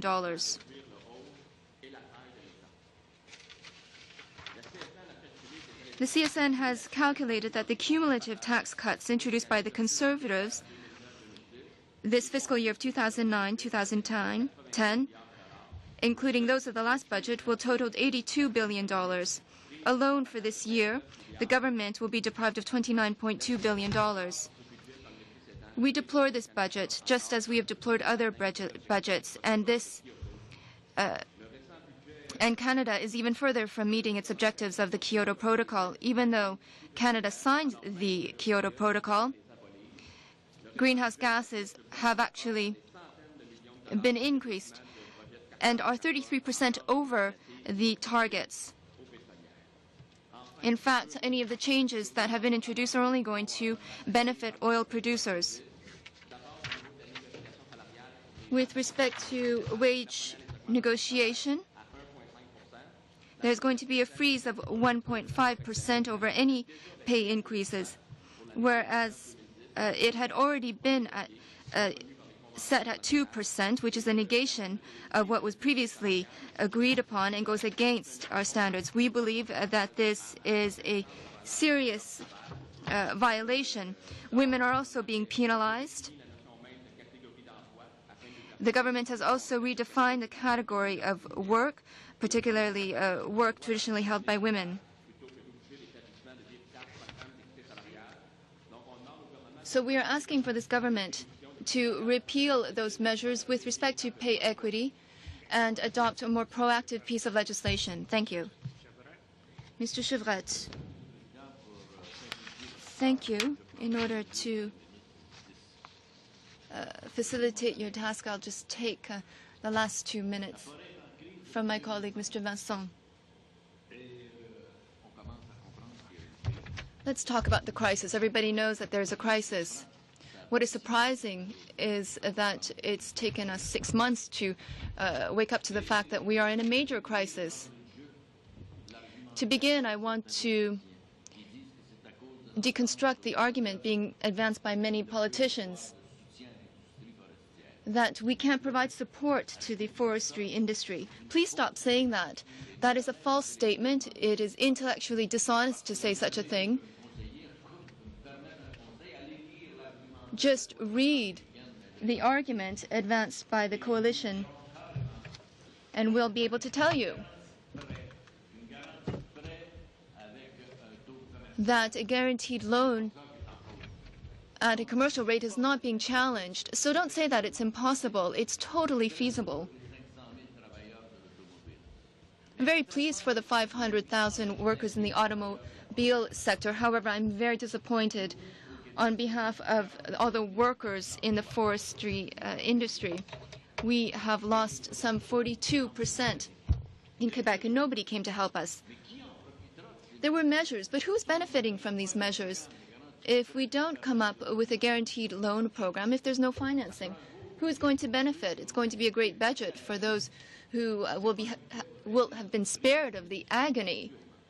But what is being offered to the industry? And if you uphold your arguments through some politicians who firmly say that this is impossible within the present framework,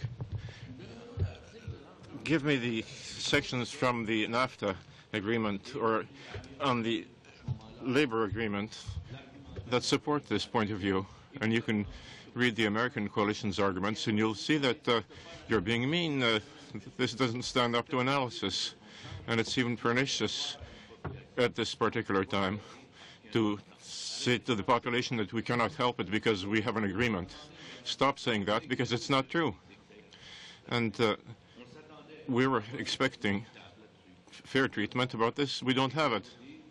And I must tell you that you might have fine supporting programs, but it will be for just a few who will be saved, because the crisis is long from being over in the forest industry, as you know.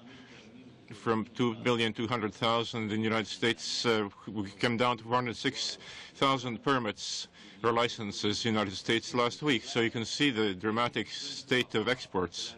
It's clear. And we don't think that the upturn will come before the end of 2009 and the beginning of 2010. What we need is to get ready.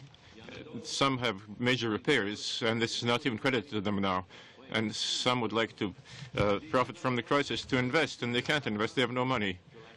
And if the government puts the money on the table, we don't even have the money to be able to take advantage of these measures.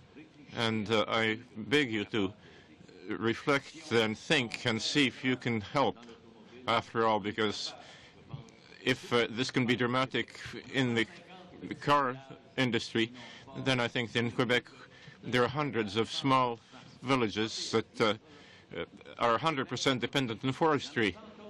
100 others are 80 to 85% dependent entirely on forestry. So please be sensitive, and we don't want partisan politics, we want true support. Thank you. Federation of University Students, please. Donc, je me présente, David Paradis, je suis le président de la Fédération. I'm Paradis. FERC, we represent 100,000 university students in the Quebec region, and we're also one of the mouthpieces recognized by the Quebec government for university students. So thank you for your invitation, and we could tell you how we deplore the budget that was tabled last January 27th. There is a flagrant lack of vision for post-secondary education or graduate studies. The budget has been infringing provincial mandates, and then it makes the balance of investments among the various university disciplines, and it also has cut the basic funding of national research organizations. Regarding financing, I've heard that there's a consensus. There's a $3.5 billion for a shortfall for graduate studies to catch up to the level we had in 1994. And for us, the solution consists in establishing the federal transfers back to the 1994 level. And this is simple common sense. The provinces should be given the right to exercise their mandate in education. So instead of solving this program, the Harper government is infringing on provincial mandates, because the budget provides $2 billion for 2 years, managed by Industry Canada exclusively, without any mention of the provinces, meant to speed up the repair and refurbishment of university and college infrastructure. So this $2 billion is good for repairing broken windows and mopping the floors, but there's not a cent for hiring teachers. And the improvement of infrastructure in universities cannot be a sole solution to university problems. We need to hire professors, we need accessibility to studies, and we need good, well-furnished libraries in order to have quality in our universities. And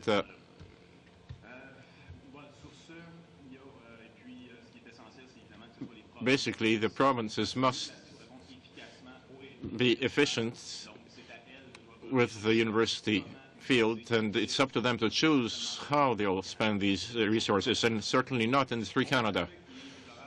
Another thing that we find unacceptable in this budget is that the government is temporarily increasing graduate study scholarships by about $85 million. But with the economy of knowledge and competition with emerging countries, we cannot actually afford any kind of temporary measures. Other countries will not give us any headway for free. So we need to reform our structures, but it's not being done. The government is neglecting human sciences and social sciences, and only the business sector is being funded.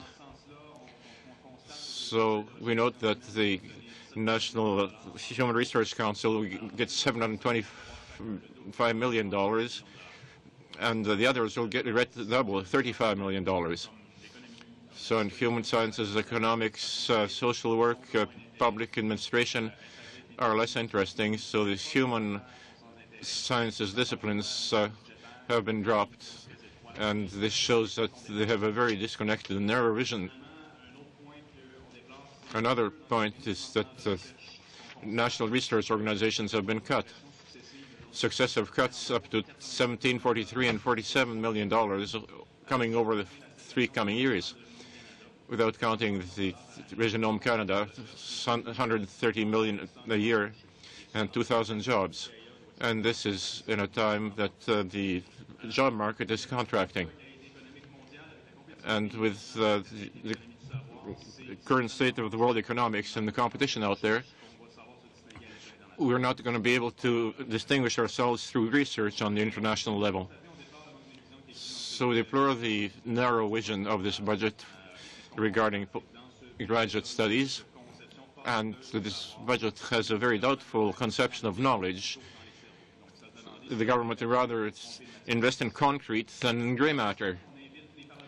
And the parliamentarians should amend this bill to help Quebec students get a better share. Thank you.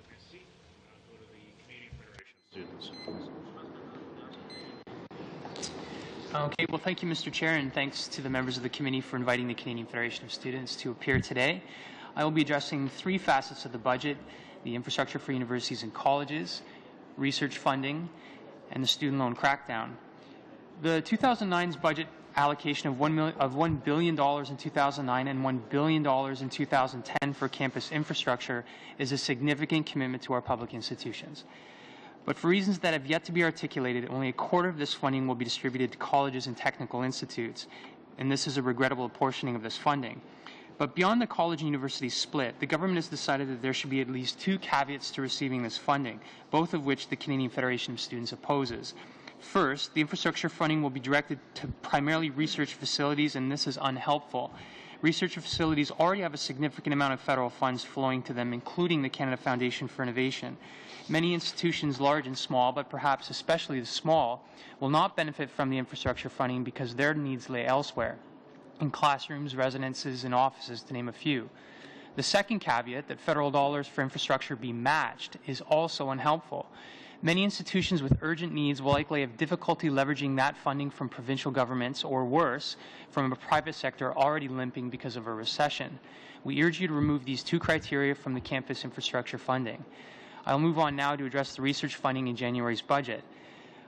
In our pre-budget submissions, we were vocal advocates for increased Canada graduate scholarships. However, we were very disappointed to see that the government's proposal to increase social and cultural research funding for only a very narrow range of disciplines, as we were disappointed to see $150 million in cuts to the granting councils. Business-only scholarships is a short-sighted initiative that is totally divorced from the realities of graduate student enrollment in Canada, and not to mention an unnecessary departure from the spirit of the program when it was introduced. Roughly 50% of student researchers in Canada work in the social sciences and humanities, a majority of which are women. And of these, roughly 7% are students in graduate business programs eligible for the federal research grants, a majority of which are men. It is not the government's role to direct the granting agencies as to what research projects to fund. This is precisely why such bodies are independent from government. Each of the granting councils allocate funding based on a peer review of applications, and as such, each proposal is judged according to its merits. There is no good reason to discontinue this practice. In forcing the granting councils to only fund certain disciplines of your choosing, the government is intervening in an area for which it has no expertise.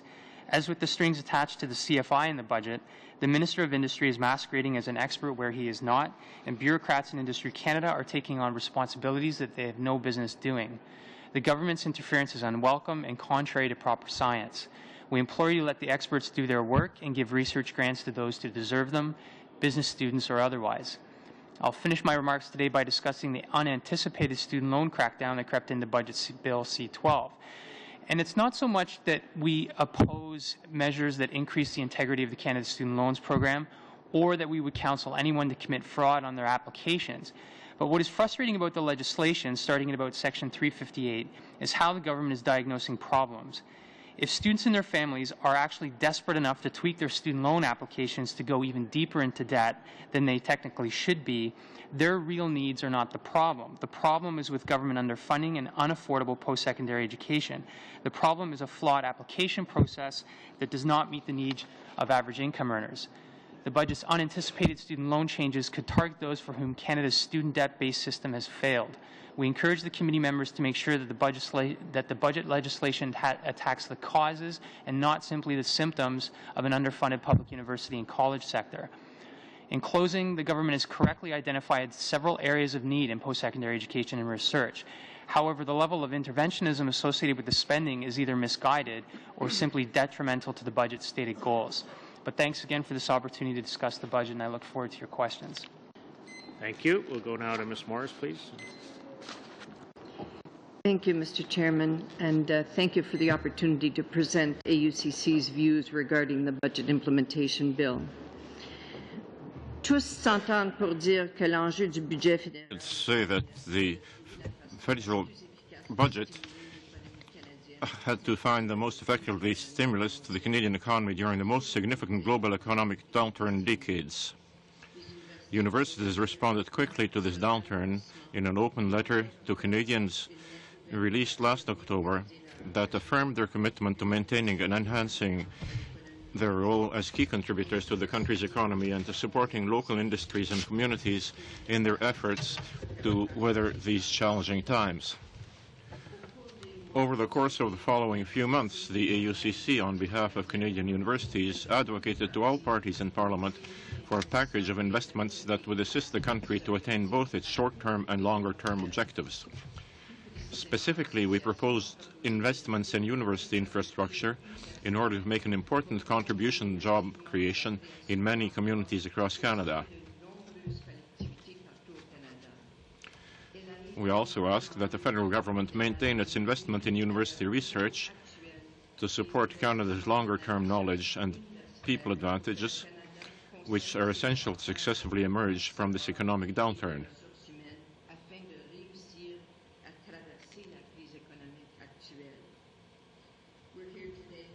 The government and parliamentarians for listening to our recommendations and to reiterate that we strongly support this budget's investment in universities.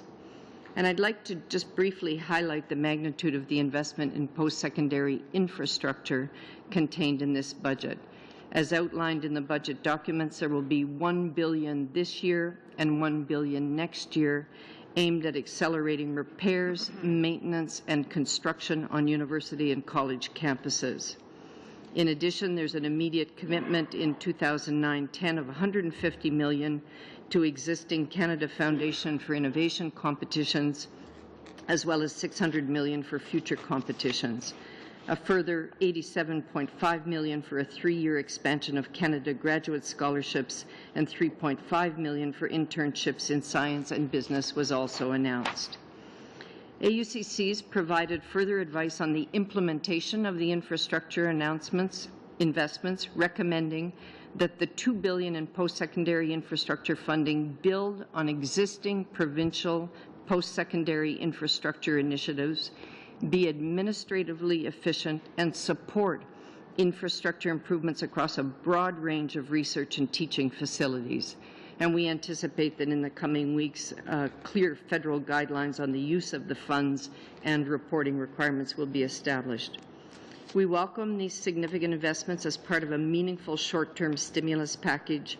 We also recognize that they must be seen in the context of a multi-year strategy which supports the 4 foundational elements of the university research enterprise that work together to create the optimal environment for innovative research. Those 4 are the talent, the research funding, the infrastructure, and the institutional support. We fully understand that not everything can be accomplished in one budget and that the January budget investments represent only part of the multi-year plan the government's put forward in its science and technology strategy.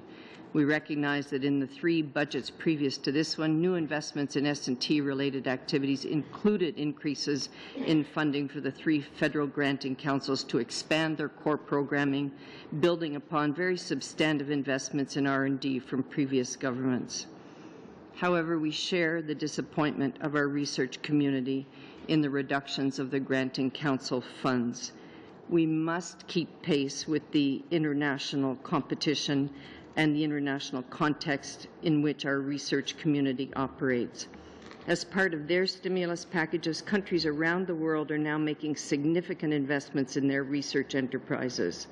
In particular, the new U.S. administration has just approved an injection of billions over the next 18 months in its R&D enterprise, including large increases in the amount of funding available to researchers. Canada's investments through the multi-year S&T strategy will determine Canada's ability to compete on the world stage. Over the next few weeks and months, our members will initiate the maintenance, repair, and construction projects that will be made possible by the significant investments in this budget, providing short-term stimulus to the Canadian economy and positioning universities to better contribute to Canada's future competitiveness. Moving forward, we're committed to working with the government to optimize these investments as a foundation for a vibrant university research enterprise that will continue to provide the highly skilled workers and innovation needed to create long-term social and economic prosperity. once again, Mr. Chairman, I thank you and the committee for its time and welcome any questions the committee members might have. Thank you. Thank you very much for your presentations. We'll now start with Mr. McCallum for 7 minutes. Merci, Monsieur le Président, et merci à... Thank you, Mr. Chairman. I thank all the witnesses for having come here today. And I'd like to begin with the general comment before going on with the more specific questions. What I want to say is that Canada is going through a full-blown economic crisis today. And this should be the government's priority as well as the priority of all political parties. Just today we heard that there is an extremely substantial downturn in retail sales. And a few minutes ago I got a message from an individual whose employment insurance payments expire on April 4th, and he wants to know whether the budget will be there in order to receive his 5-week extension in benefits. Budget we think is bad. Much in this budget we do not like. Much in this budget we think should be separated from the budget because it has nothing to do with the economy. Nevertheless, for us, the economy is job one. The massive employment losses in a crisis we haven't seen in our lifetimes have to be addressed. The government should have acted many months ago. It failed. But now the government has billions that can go out the door, and we think our top priority is to make sure there is no further delay in that support to the economy, which will help many Canadians not lose their jobs. Et donc, c'est ça notre position de base. That is our basic position, even though we do not entirely agree with the government with respect to many parts of the bill. Principally to Claire Morris and perhaps to Mr. Ian Boyko, about one aspect of the budget that we don't like, which hasn't been discussed much recently, and that is that we think this budget has no long-run vision for the Canadian economy in the 21st century. Ms. Morris talked about infrastructure. Yes, the government's building bricks and mortar, or at least they allege that they are. And one of the things we will do is to monitor them, because their record in getting money out the door on bricks and mortar has been deplorable. But we don't need just bricks and mortars. We need the brains that will drive the 21st century economy. And we saw in this budget very little or nothing for science. We saw genome cut off. We saw research grants cut. We've seen very little for education, which clearly has to be a priority if we're to build a smart economy going forward. So I'd like to ask, I guess, Ms. Morris, I know you like the infrastructure. Any university would like that. But where's the vision for an ideas-based knowledge economy? And especially when you compare with Barack Obama. Barack Obama put billions into science and research, and we've put next to nothing or made cutbacks. Don't you think that might put Canada at a competitive disadvantage compared with the United States and other countries who seem to believe in science and technology in a way that this government does not? Thank you, Mr. Chairman. Through you. In fact, that's why we constantly refer to the 4 foundational elements of the research enterprise. Infrastructure is a very big piece of it. The talent is an absolutely huge piece of it, getting the right people there.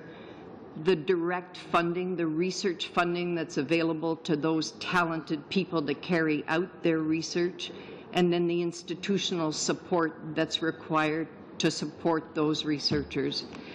The focus of our AUCC pre-budget submission, as you well know, was clearly the university infrastructure, recognizing the $5.1 billion well-documented deficit in maintenance and repairs in the universities. But we also, and we did that recognizing that this had to be an economic stimulus budget for all the reasons that you outlined so well in your opening remarks. We did, however, also include in that submission a plea that the government maintain its current investment in research, because in fact when we come out of the economic crisis, you want to be sure that you have the talent and the capacity to really make the economy strong going forward. So we would argue that the balance isn't right yet, but we know that what was needed this year was the economic stimulus that will benefit communities across the country. Well, thank you. And in terms of Mr. Boyko, I would have thought that a lot of people who are potentially students might be losing jobs or find it harder than usual to get jobs or have less money than normal. So some further support for students at this, even temporary, during the period of recession. I don't expect you to disagree with me on that, but I'd like to ask you your view. Well, and maybe to put a finer point on it, I think the comparison to the American stimulus package is very interesting in this context, because if Canada did on the same scale, well, sort of scale down for our economy, if the Canadian budget did what the American stimulus package proposes to do, it would have resulted in doubling the budget for student grants in Canada. It would have resulted in about a $500 million increase to student grants, and there was nothing for student financial assistance in that budget. So that's certainly an unfortunate hole, because I agree there are short-term strategies that involve stimulus, and then there's, as Claire said, things that will better prepare us when we're being propelled out of a recession. And access to high-quality post-secondary education is one of those things. Okay, one last quick question, if I may. I'm told I have 30 seconds, again to Claire Morse. Their record on getting money out for infrastructure has been lamentable in general. You talk about the $2 billion for university and college infrastructure, and you say in coming weeks they might get around to thinking what the rules are. Now, should I be encouraged? This will certainly be part of our review process, but how confident should we be that this money will actually flow in the time frame promised?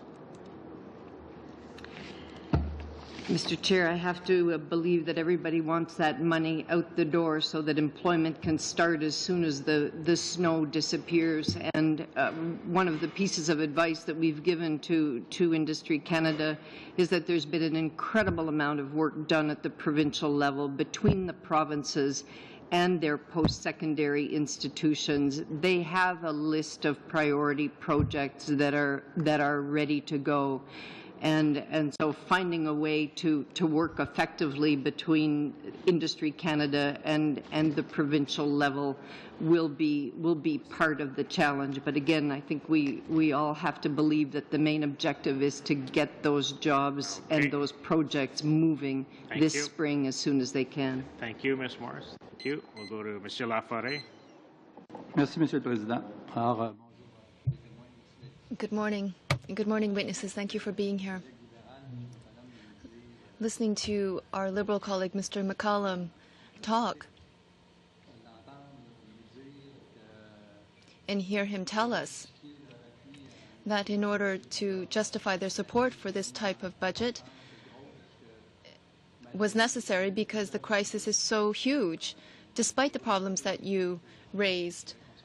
The Liberals are voting for a conservative budget that does not contain any measures to help sectors and resolve the problems that you have raised. In fact, on the contrary, the Bloc Québécois believes that the absence of measures to support your industries and to address your problems is necessary. In fact, I find my colleague's argument rather pathetic. When you talk about the forestry industry, Mr. Chevrette, it's true, the Quebec forestry industry is in great difficulty, not for the past year, but since 2005 it has been wrestling with a crisis. In the softwood lumber agreement, there are no provisions on guaranteed loans. In fact, the Quebec government was able to invest, and Minister Lebel has told us that the forestry industry is going to be paralyzed if they take that path. Mr. Chevrette, when Investissement Québec made investments, did that in fact paralyze things? Did it cause problems? Why does the Conservative government refuse to take that kind of action, whereas the Quebec government has already gone down that path? Why are they telling us that it's impossible? Well, first, Quebec is the first place where we formally voted in favor of the softwood lumber agreement. That has to be said as an opening statement. We voted for it. In fact, we did everything we could to make sure that the agreement would go through, because there were also some provisions regarding the 35 to 40% anti-dumping tariffs. So when Quebec acts, it calls upon industry. Well, we have our lawyers. On the American side, they have their lawyers. And before taking any action, we undertake consultations. It's very serious, and we take it very seriously.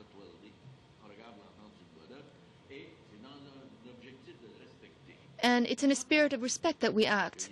But when the government says that guaranteed loans are not possible, well, I'm sorry, Mr. Harper.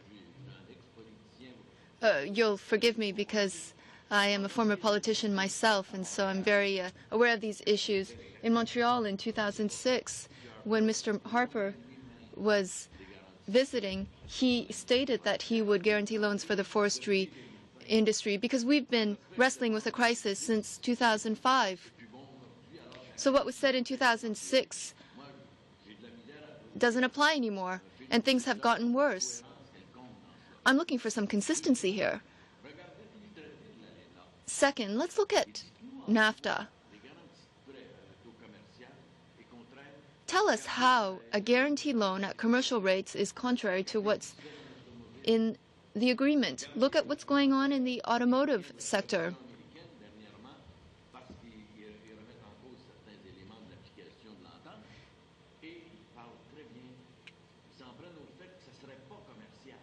And they know, the Americans know, that these guaranteed loans at a commercial rate are a good idea and that they are acceptable under the provisions of NAFTA. The government is simply skirting the issue, and it's trying to hide behind the fact that there's a softwood lumber agreement in effect. It's false. Minister Lebel, according to this newspaper article from February, said that the industry is happy with the initiative. Were you consulted on that? Well, I think he's confusing associations. Mr. Lebel was talking about FPAC, which has 14 members across Canada. It's a national association. I personally represent 300 members, not 14. My mandate is to secure guaranteed loans. So I don't understand why he's making these statements and writing these letters. He knows that it's false. He knows that this is false. They simply have to call up the lawyers. Call the Americans, and they'll tell you. I can even give you their names and their telephone numbers. But to my mind, that argument does not hold water, and in fact, it's misleading the public. I have a question for Mr. Patry. Previously, you said that this budget for your federation is unacceptable. It's unacceptable for workers, for women in Quebec, and it goes against fundamental rights. You also talked about equalization as well as several other issues, including Hydro One. Can you please elaborate, go into detail? You were talking about an advantage that was given to Ontario Hydro One and the fact that Quebec was not given the same sort of benefit under a different agreement. And in fact, it wasn't even considered in the budget. I was also just as surprised as yourself to hear Mr. McCallum say that just because there's an economic crisis, the Liberals have to vote for this budget. There was a coalition between the Liberals and the NDP, supported by the Bloc Québécois, which, to our mind, was much more promising. For us, that presented an alternative to what is currently being proposed. Secondly, of course there's an economic crisis, but before there was the crisis, there was an ecological crisis, and we would have hoped that in this budget that there would have been more for the development of green energy. And we're very happy about the investment in infrastructure, but we would have liked to see more measures to promote green energy. But with respect to Hydro One, to get back to your question,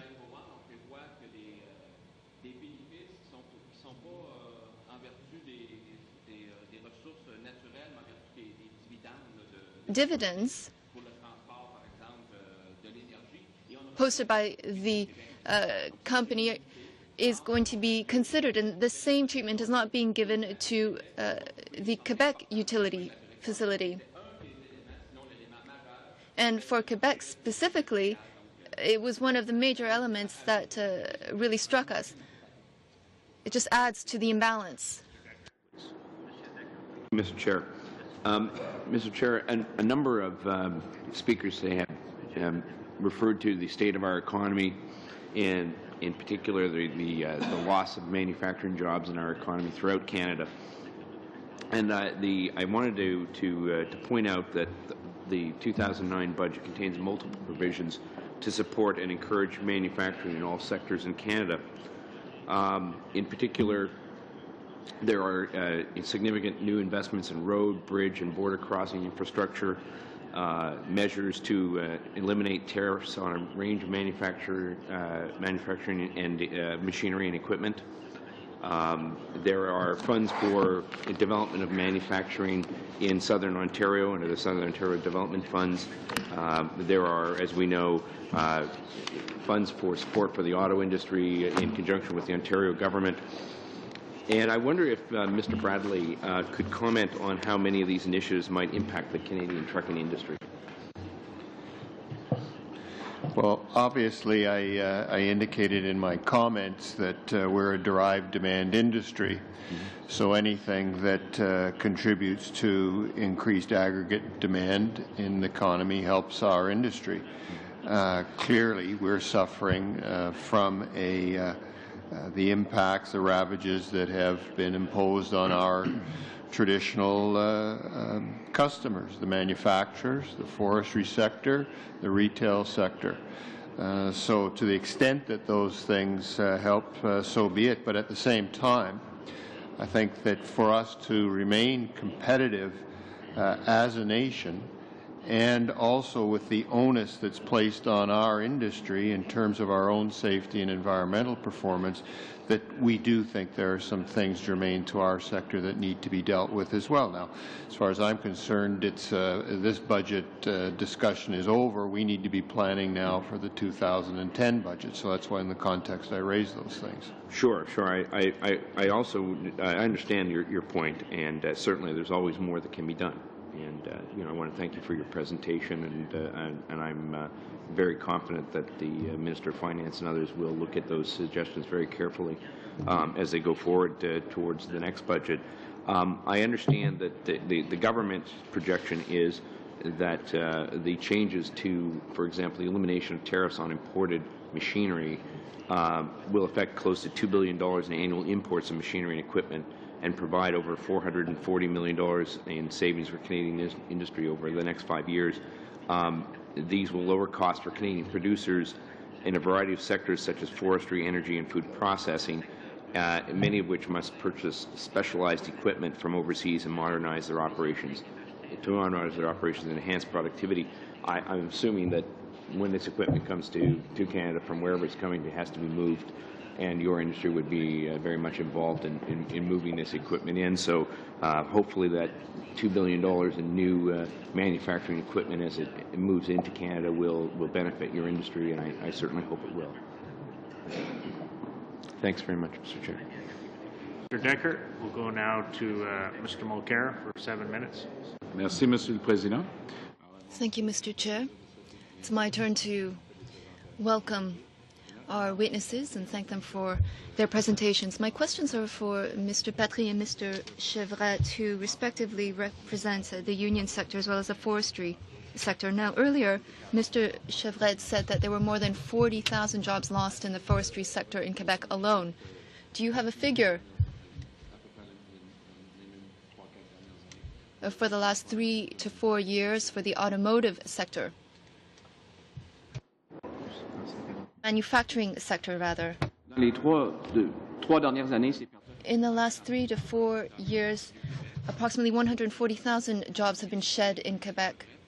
And as Mr. Chevrette said, we also represent unions in the paper industry, and there have been losses of up to 9,500 jobs. In fact, there have been massive job losses. Now, just for the purposes of this discussion, the Liberals have said that there's urgency, but we're talking about jobs that were lost before the crisis hit in August or October 2008. We're talking about jobs lost over the last 3 years. This didn't happen overnight. No. This was not a one-time hit. The sector was going through a structural crisis, but with the economic crisis, things have been greatly exasperated. Now, the 5-week extension of the employment insurance is great, but what good is that going to do if people are ineligible? What is being done for older workers? So we have to find a way to build a bridge between jobs for those people.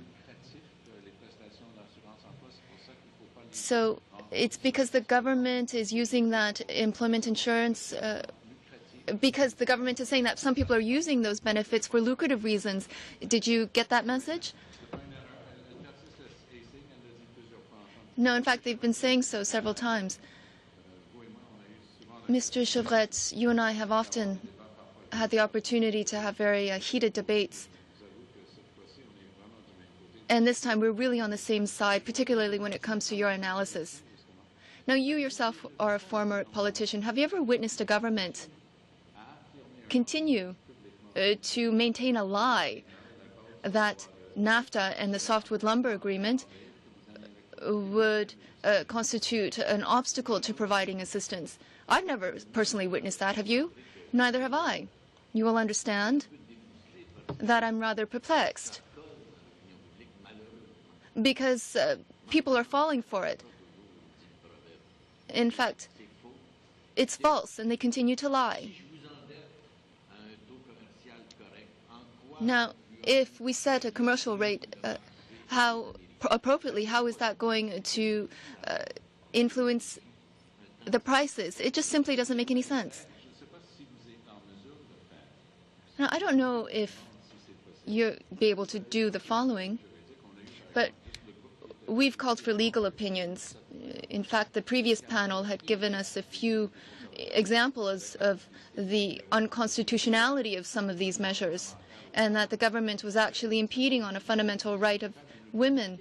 If it would be possible, would you be able to convey to us some of your legal opinions or the legal opinions received by the government of Quebec, and that would help us, or at least it would convince people, the members on the other side, to see clearer? I'm sure we can do so. The government attended the same meetings that we did. They were given the same presentations. Forestry falls within provincial jurisdiction, but international trade falls within federal jurisdiction. And it's saying that they are taking necessary precautions. Well, how is it that representatives of the federal government are walking around saying that it's impossible to get guaranteed loans? This doesn't make any sense. And they are probably talking to the same lawyers. One of the fundamental arguments being held by the Americans with respect to the unsustainability of our forestry sector is being advanced. But what is being done for the Quebec forestry sector to make production much more viable and sustainable over the long term? Quebec is making great progress and is well ahead in many respects. There are pilot projects underway on ecological systems. We have a sort of ombudsman in the forestry sector who monitors issues.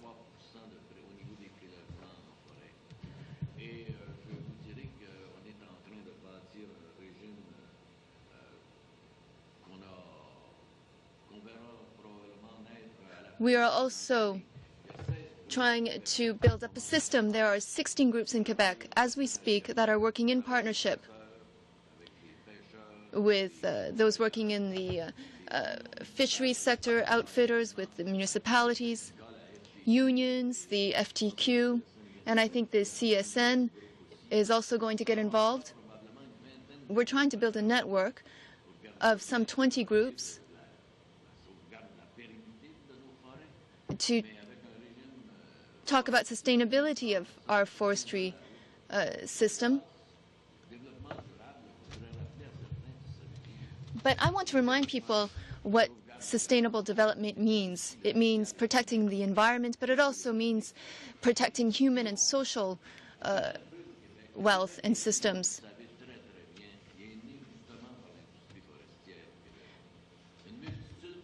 In Quebec, there's a huge number of small localities that rely solely on the softwood lumber industry.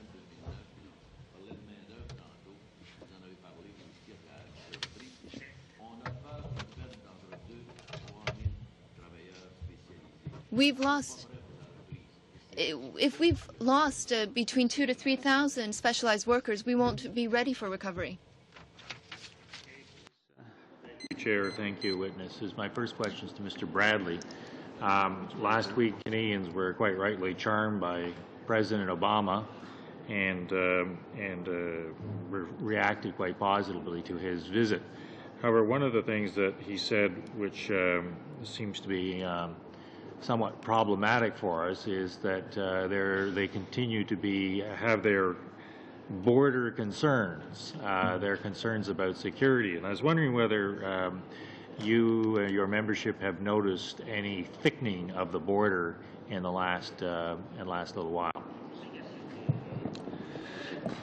It depends what you mean by the last little while. Obviously, over the last number of years, we've seen a gross thickening of the border. We're waiting to see what we can learn from Secretary Napolitano's report that so far has not been released to us.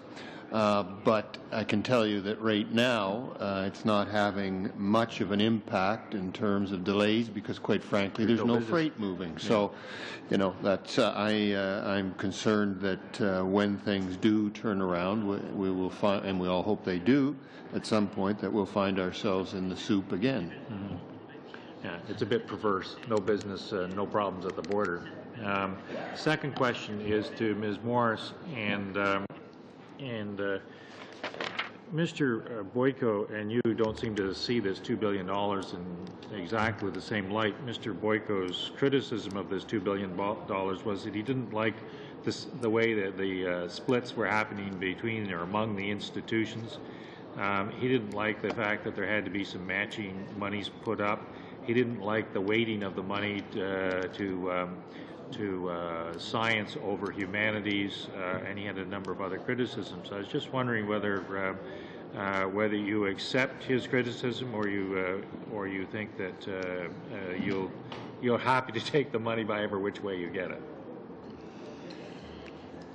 In our pre-budget submission, we used all of the work that's been done over the last several years by the Association of University Business Officers to put the case forward that there is $5 billion worth of accumulated deferred maintenance in our universities. I mean, the average age of a Canadian university is 32 years old, and you know that that's the time at which major systems start to fail.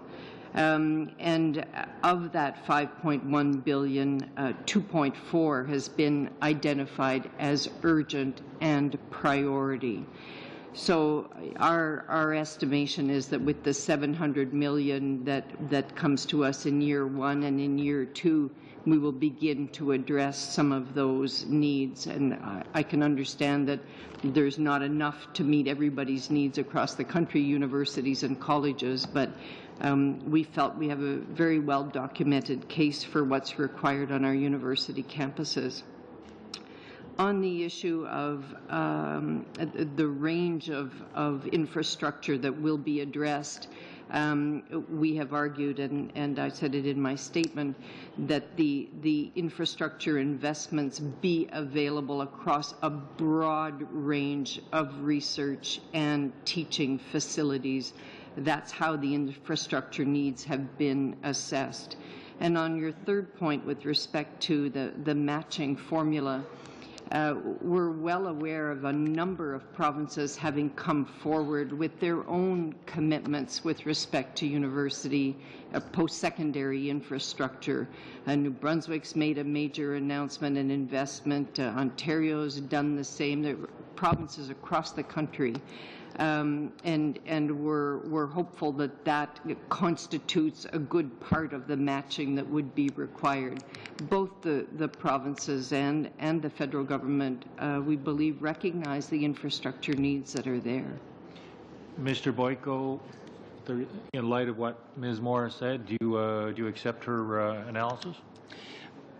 Well, and I guess it all depends on how it will hit the ground, because the budget was very clear about the priority being given to research, to projects that build research capacity or something to that effect.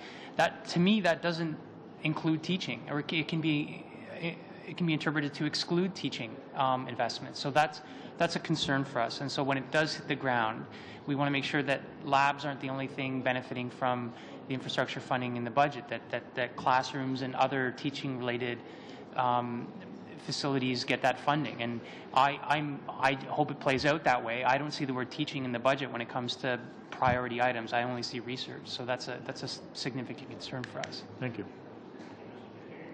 Mr. Carrier.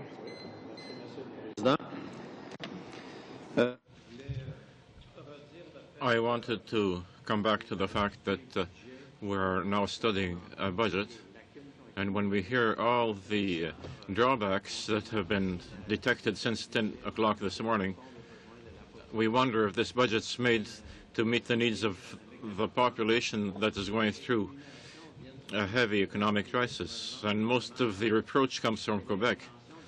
So I'd like to know what this government intends to do vis-à-vis Quebec, which is recognized as a nation, after all. Should this nation be eliminated or set aside? That's my question. I'd like to come back to a question to Mr. Chevrette, who said that he wanted to express his point of view from the heart this morning, and I think it is quite right. And this, I wonder if this outcry has been really heard by representatives of the Conservative and Liberal Party. When we think of all the impact on the economy of the forest industry, and if it was only for loan guarantees, it would be urgent for the government to get those through, and especially if we have 2.7 billion loan guarantees already announced by the government for the car industry that is concentrated in Ontario. I wonder what you think about the intentions of this government regarding the entire forest industry in Quebec. As you describe, would it be the case that finally they'll have to close down one after the other, and when the downturn ends, there will not be any more forestry industry? Could you tell us a few words about this regarding the immediate future of the forest industry? Before coming here, I read more specifically Chapter 3 of the budget. I read each page, and it's interesting to see on page 75 that $200 billion are announced. This is a nice figure. On page 82, we're told that this is a credit market of $200 billion that will save Canada. From 1986 to 1988, this says that this is an exceptional financial framework, but I haven't seen a single word for forestry here. On page 90, it says that you're going to have a special credit if you have difficulties when you're compared with the lobster crisis in. And when we go to page 188, we note that we have 170 million over 2 years, but on page 205, we realize that this 170 million is only for innovation. We don't have a cent. We need a guarantee, a loan guarantee at a commercial rate to save our industry. We're about to die. We're not in marketing. We're in a survival mode. The second question. Thank you, Mr. Chevet. It's sad to hear the situation that the government doesn't seem to hear about. I would like to address the two representatives of student associations who've all been students at one time or another. And I note that you deplore the fact that the scholarship or subsidy program that the government should give to students that are in targeted disciplines targeted by the current government, and you deplore the fact. Do you realize that this is an ideological move by introducing this fact in a budget that goes over and above provincial mandates?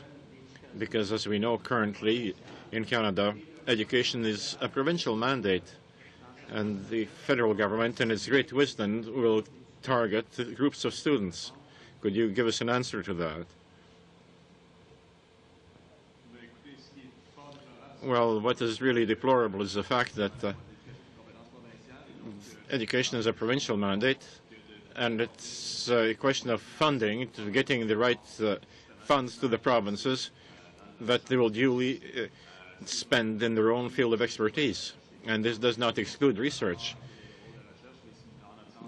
Regarding the role of research, we might have some discussion, but this is a provincial mandate as well. And we also have funding organisms in Quebec. And there's a certain specificity of certain very targeted disciplines that unfortunately shows that there is an ignorance of the university milieu. The university can come up with completely unexpected discoveries and innovations and inventions without having being previously ordered or seen, like helical screws or bats, for example, how the radar works. And the bats were studied, and this has happened us to win the Second World War. But this was not something ordered ahead of time. It is unexpected major discovery. And each discipline is able to come up with major steps ahead for the country. Just very briefly, I think that this is a very dangerous road that the government is going down in picking and choosing which fields are valuable, and I don't think that's its role. And this is a 3-year increase to the Canada Graduate Scholarships. This is only for 3 years. What do we expect from these business students to produce in 3 years? I just don't understand. I'm not clear about what the reasoning is for why these fields for only 3 years at this time. It's not clear to me. Okay. I don't think Thank you. Let's see. We'll go to Mr. Wallace, please. Thank you, Mr. Chair, and I want to thank the witnesses for coming today. And, I'd like to correct the record on some of the things that have been said. It's not... I hope the opposition members are listening to it, because it's not anything that I'm making up. It's straight facts out of the so if you turn to page 189, for example, earlier we heard from, and I don't criticize that you're coming here asking for more money. I've been on the budget committee now for 3 years. I hear every year about more money and so on. But just to be absolutely factual, the health transfer to the provinces is going up by 6% at $22.6 billion a year. The Canadian social transfer is going up by 3% as promised. And then there was a question about equalization. Well, equalization for the whole country is $14 billion in round numbers. And in this budget, $8 billion of that $14 billion goes to Quebec. The next closest province is Manitoba at $2 billion. And if you look at the change from 2006, 2007, even if you went back as far as 2005 and 2006, in 2008 and 2009 it goes from $4.7 billion, almost $4.8 billion, to $8 billion. A significant increase in equalization payments, as deserved by the formula that has been agreed to by all the provinces through our constitutional discussions that happen. That money has actually been flowing through equalization in black and white, nothing that I've made up. It's available to anybody who wants to see the actual figures. In Chapter 3, which was mentioned before, which is an excellent, we talked about sectoral competitiveness. And in this section, we have money and changes and improvements for short-term stimulus, for forestry, for agriculture, for the Canada space industry, for shipbuilding, for the automotive industry, which is important in my area of Burlington with Ford right next door in Oakville, in culture and sport, in tourism. And it's all listed there on the monies that we're putting towards these programs for short-term stimulus to make these things happen. In the pre-budget consultations, we heard over and over again from organizations about money needed for infrastructure and putting it forward. We have done that for colleges and universities. I can tell you this past week while I was in my riding, I had a meeting with the Chamber of Commerce, had a open forum for those who were political action organizations. 85 people there. The local community college was there. Mohawk College, asking about the money, happy that the money was there. I'm glad to hear that you are that I'm hearing some positive feedback that the money has been set aside. But for us to get it out the door, Mr. Chairman, to get it out the door, this is my 5 minutes. My 5 minutes, Mr. Massimo. Out the door, we need to get this passed. I'll give you another example. We heard from the forestry industry in January about WorkShare, how important WorkShare had been as an employment piece to their organizations to make sure that they're able to keep their employees working at least part of the week. We've extended WorkShare in this budget by 14 weeks. I would just like to say that I appreciate the comments that we're hearing today, and I also appreciate the comment from the colleges and university representatives saying we fully understand that everything cannot be accomplished in one budget and that the January investments represent only a part of the multi-year plan this government has put forward in its science and technology strategy, but not just in that strategy, but in many of the things we've tried to accomplish. So my point is that we have listened, we have implemented much of what you've heard today, and I just would like to I was feeling that we had to put the record straight, Mr. Chairman, on what is actually in this stimulus package, in this economic plan, in this implementation legislation that we have here, and I appreciate the time. Thank you, Mr. Chair. Okay, thank you, Mr. Wallace. Thank you. We'll go to Mr. Pichetti, please. Thank you, Mr. Chairman. Merci aux témoins pour Thank you to the witnesses.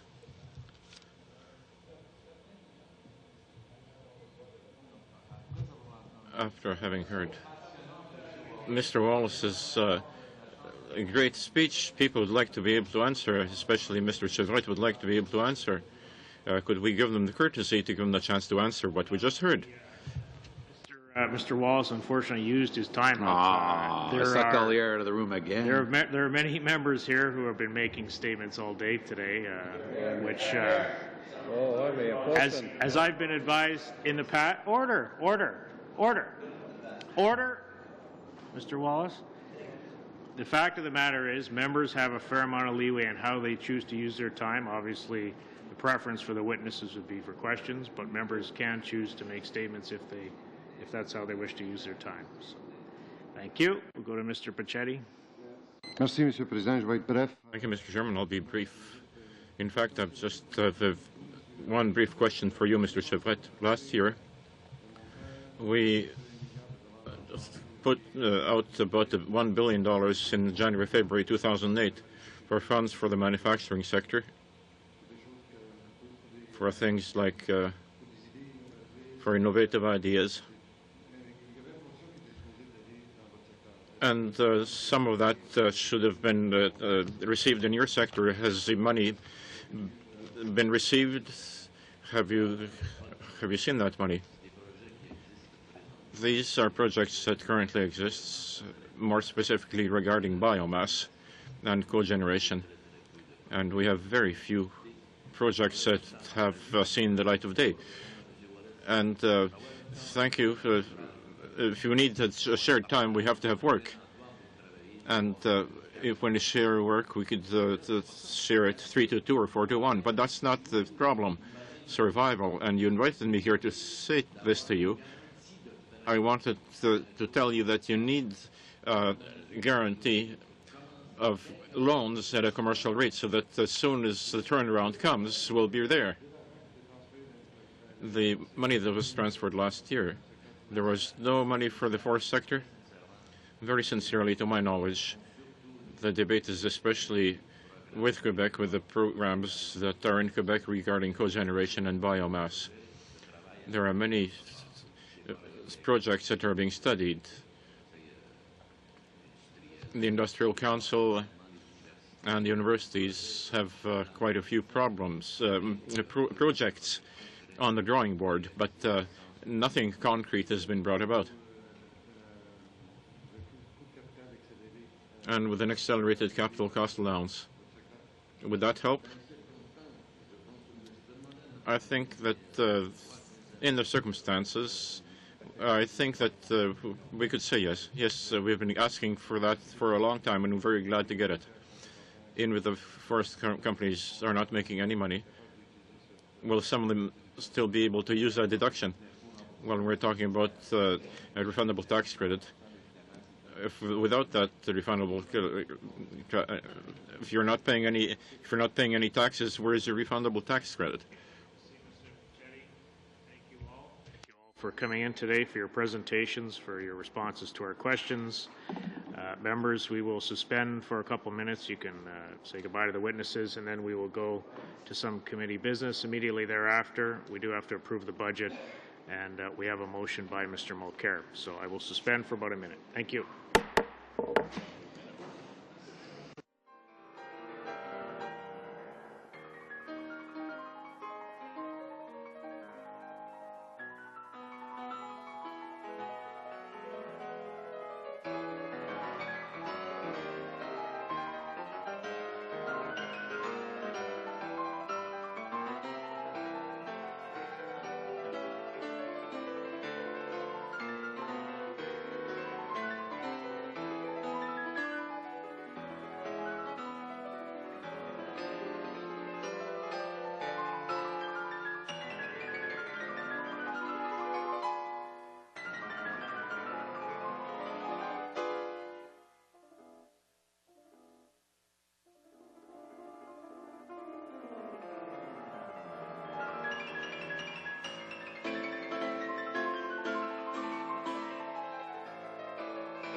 Okay, thank you, members. I hope you can all grab a quick bite to eat here.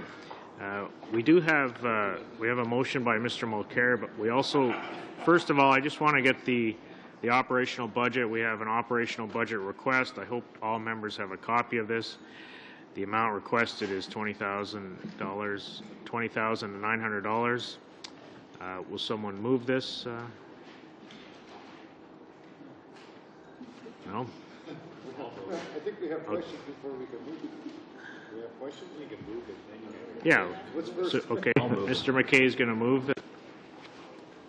Mr. McKay moves that we adopt the budget. Mr. Pichetti, you have a question on the budget? I think it's the same question I always have. It's just basically where do we get the amounts from? The 1,500 from Toronto, 1,700 from Quebec, 300 coming from Montreal. I think that's reasonable because you can cycle here or you can even cross-country ski here. So I think that's those $300 is reasonable. But I'm not sure why the Toronto rate is at 15, Quebec is at 17. I hate to see people coming from out west or up north how much they're allocated. And how much of this do we expect to be spent for the hearings? Well, we don't have any witnesses coming from outside of these three centers and from Ottawa. So in terms of actually why they chose the number of 1,500 for Toronto, I'm not sure. Maybe do you want to address that? That's an average, so it could be less than that. But because they pay their own expenses and we reimburse them at the end, so we don't know how it's going to cost. So that's the usual practice. But how much is the other committees approving for Toronto and for Quebec? Is this a house or is this between, or is this a figure that has come up between the chairman and the clerk? No. That's our financial officer, logistic officer who deals with that. So that's So this is what the other committees are approving as well, coming from. Yes. Okay. And how much of this are we expecting to spend? Much, because we have 7 witnesses from Toronto, 11 from 3 from Quebec. And they all submit claims?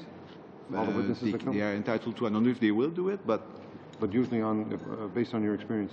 Yes, they do. Okay. Thank you, Mr. Chairman. Thank you. Any further questions or discussion on the budget, Mr. Menzies? Just so long as this is standard practice, but I do need to remind the chair that when I used to, as a private citizen, travel here from Alberta, I did so at my own expense because I felt it was important. Cross-country ski? No. I paid for airfare because it would take many days to get here by cross-country skis. How long has this been a standing practice? Well, we have a routine motion, as do, I assume, every single committee before the House, to cover the expenses of witnesses. A motion that we all voted for, or the committee. How far back can I submit expenses? We have 60 days.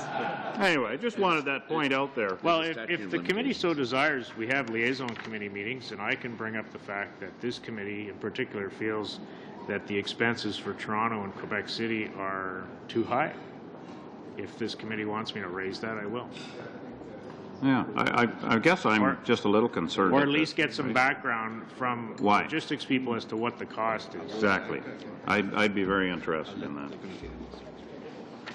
I mean, this is my understanding. This is a maximum. Whoever comes here will have to submit either plane ticket and hotel. Trust we're not paying business class from Toronto. No, we're not playing business class. Thank you.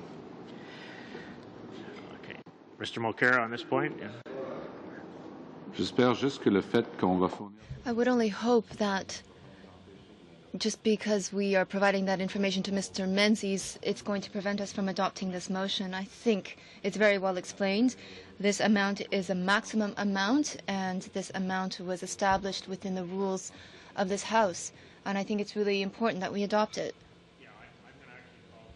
To adopt this budget request, and then I will go to liaison committee, or we will go to the logistics people and ask for a further explanation in the future for why these amounts are selected. All those in favor of the budget request? All those opposed? Thank you. Adopted. My understanding is, Mr. Walls, you're not moving your motion this time. Okay. Mr. Mulcair, you have the floor for your motion if you want to introduce your motion and the rationale for its adoption. Merci, Monsieur le Président. Oui, comme vous pouvez Thank you, Mr. Chair. As you can see, this is a notice of motion that reads as follows: that the Standing Committee on Finance report to the House that an order be adopted to separate Part 11 of Bill C-10 as a separate bill. An order be adopted to separate Part 11 of Bill C-10 as a separate bill. Pour donner 30 secondes d'explication. It's a 30-second rationale. Part 11 deals with pay equity for the public service. As I said this morning, there are two things in that part that are at issue. This does not incur any additional expenses for the government, therefore it's not budgetary. Secondly, if we are to accelerate the process, this provision is actually going to incur more litigation. We are proposing the same date, and if I'm wrong, then I'll be the first to apologize publicly. The Liberals do actually have principles if they do decide to vote in favor of this motion. But I won't be holding my breath in the meantime. Mr. Menzies on the list to speak. Mr. Chair, I would like to move that the motion now be put and we vote on this. Okay. I have Monsieur Laforêt on the speaking list. Do you want to hear from Monsieur Laforêt, or do you want the motion to be put? I'd just as soon have call the vote. Yep, go ahead. Okay, Monsieur Laforêt. Merci, Monsieur le Président. Écoutez, Thank you, Mr. Chair. The Bloc Québécois agrees with this motion. We believe that it is important. This morning we were told loud and clear that this bill is not the best way to resolve pay equity. On the contrary, there are injustices. And in fact, we were told that this bill is similar to the one in Quebec. As Ms. Asna said, in Quebec we have a very proactive act. Rather than wait to solve problems, Quebec is ahead of the curve, and it's trying to resolve issues before they even arise. I think Mr. Mulcair's motion is in keeping with that. It will allow the government time to introduce legislation that is similar to that of Quebec's. We will vote in favor of the motion. Okay, thank you. I know members want to get to question period, so allow Mr. Pichetti, and then we'll call the vote. Just quickly, I haven't had much time to look at the motion. I'm not sure how I'm going to be voting, but hearing the arguments from Mr. Mulcair and the Bloc, I'm not convinced that I should be voting for the motion, but I haven't heard an argument why I should be voting against. So I'd like to hear why the government has decided to put this type of clause in this budget bill. Okay, thank you, Mr. Pichetti. Mr. Menzies has asked that the question be put, so all those in favor of the motion? I see 3 in favor. All those opposed? I see 4 against. Declare the motion defeated. Okay, thank you. Thank you, ladies and gentlemen. We will see you at 3:30. We have the minister here for an hour from 3:30 to 4:30. Thank you. Meeting adjourned.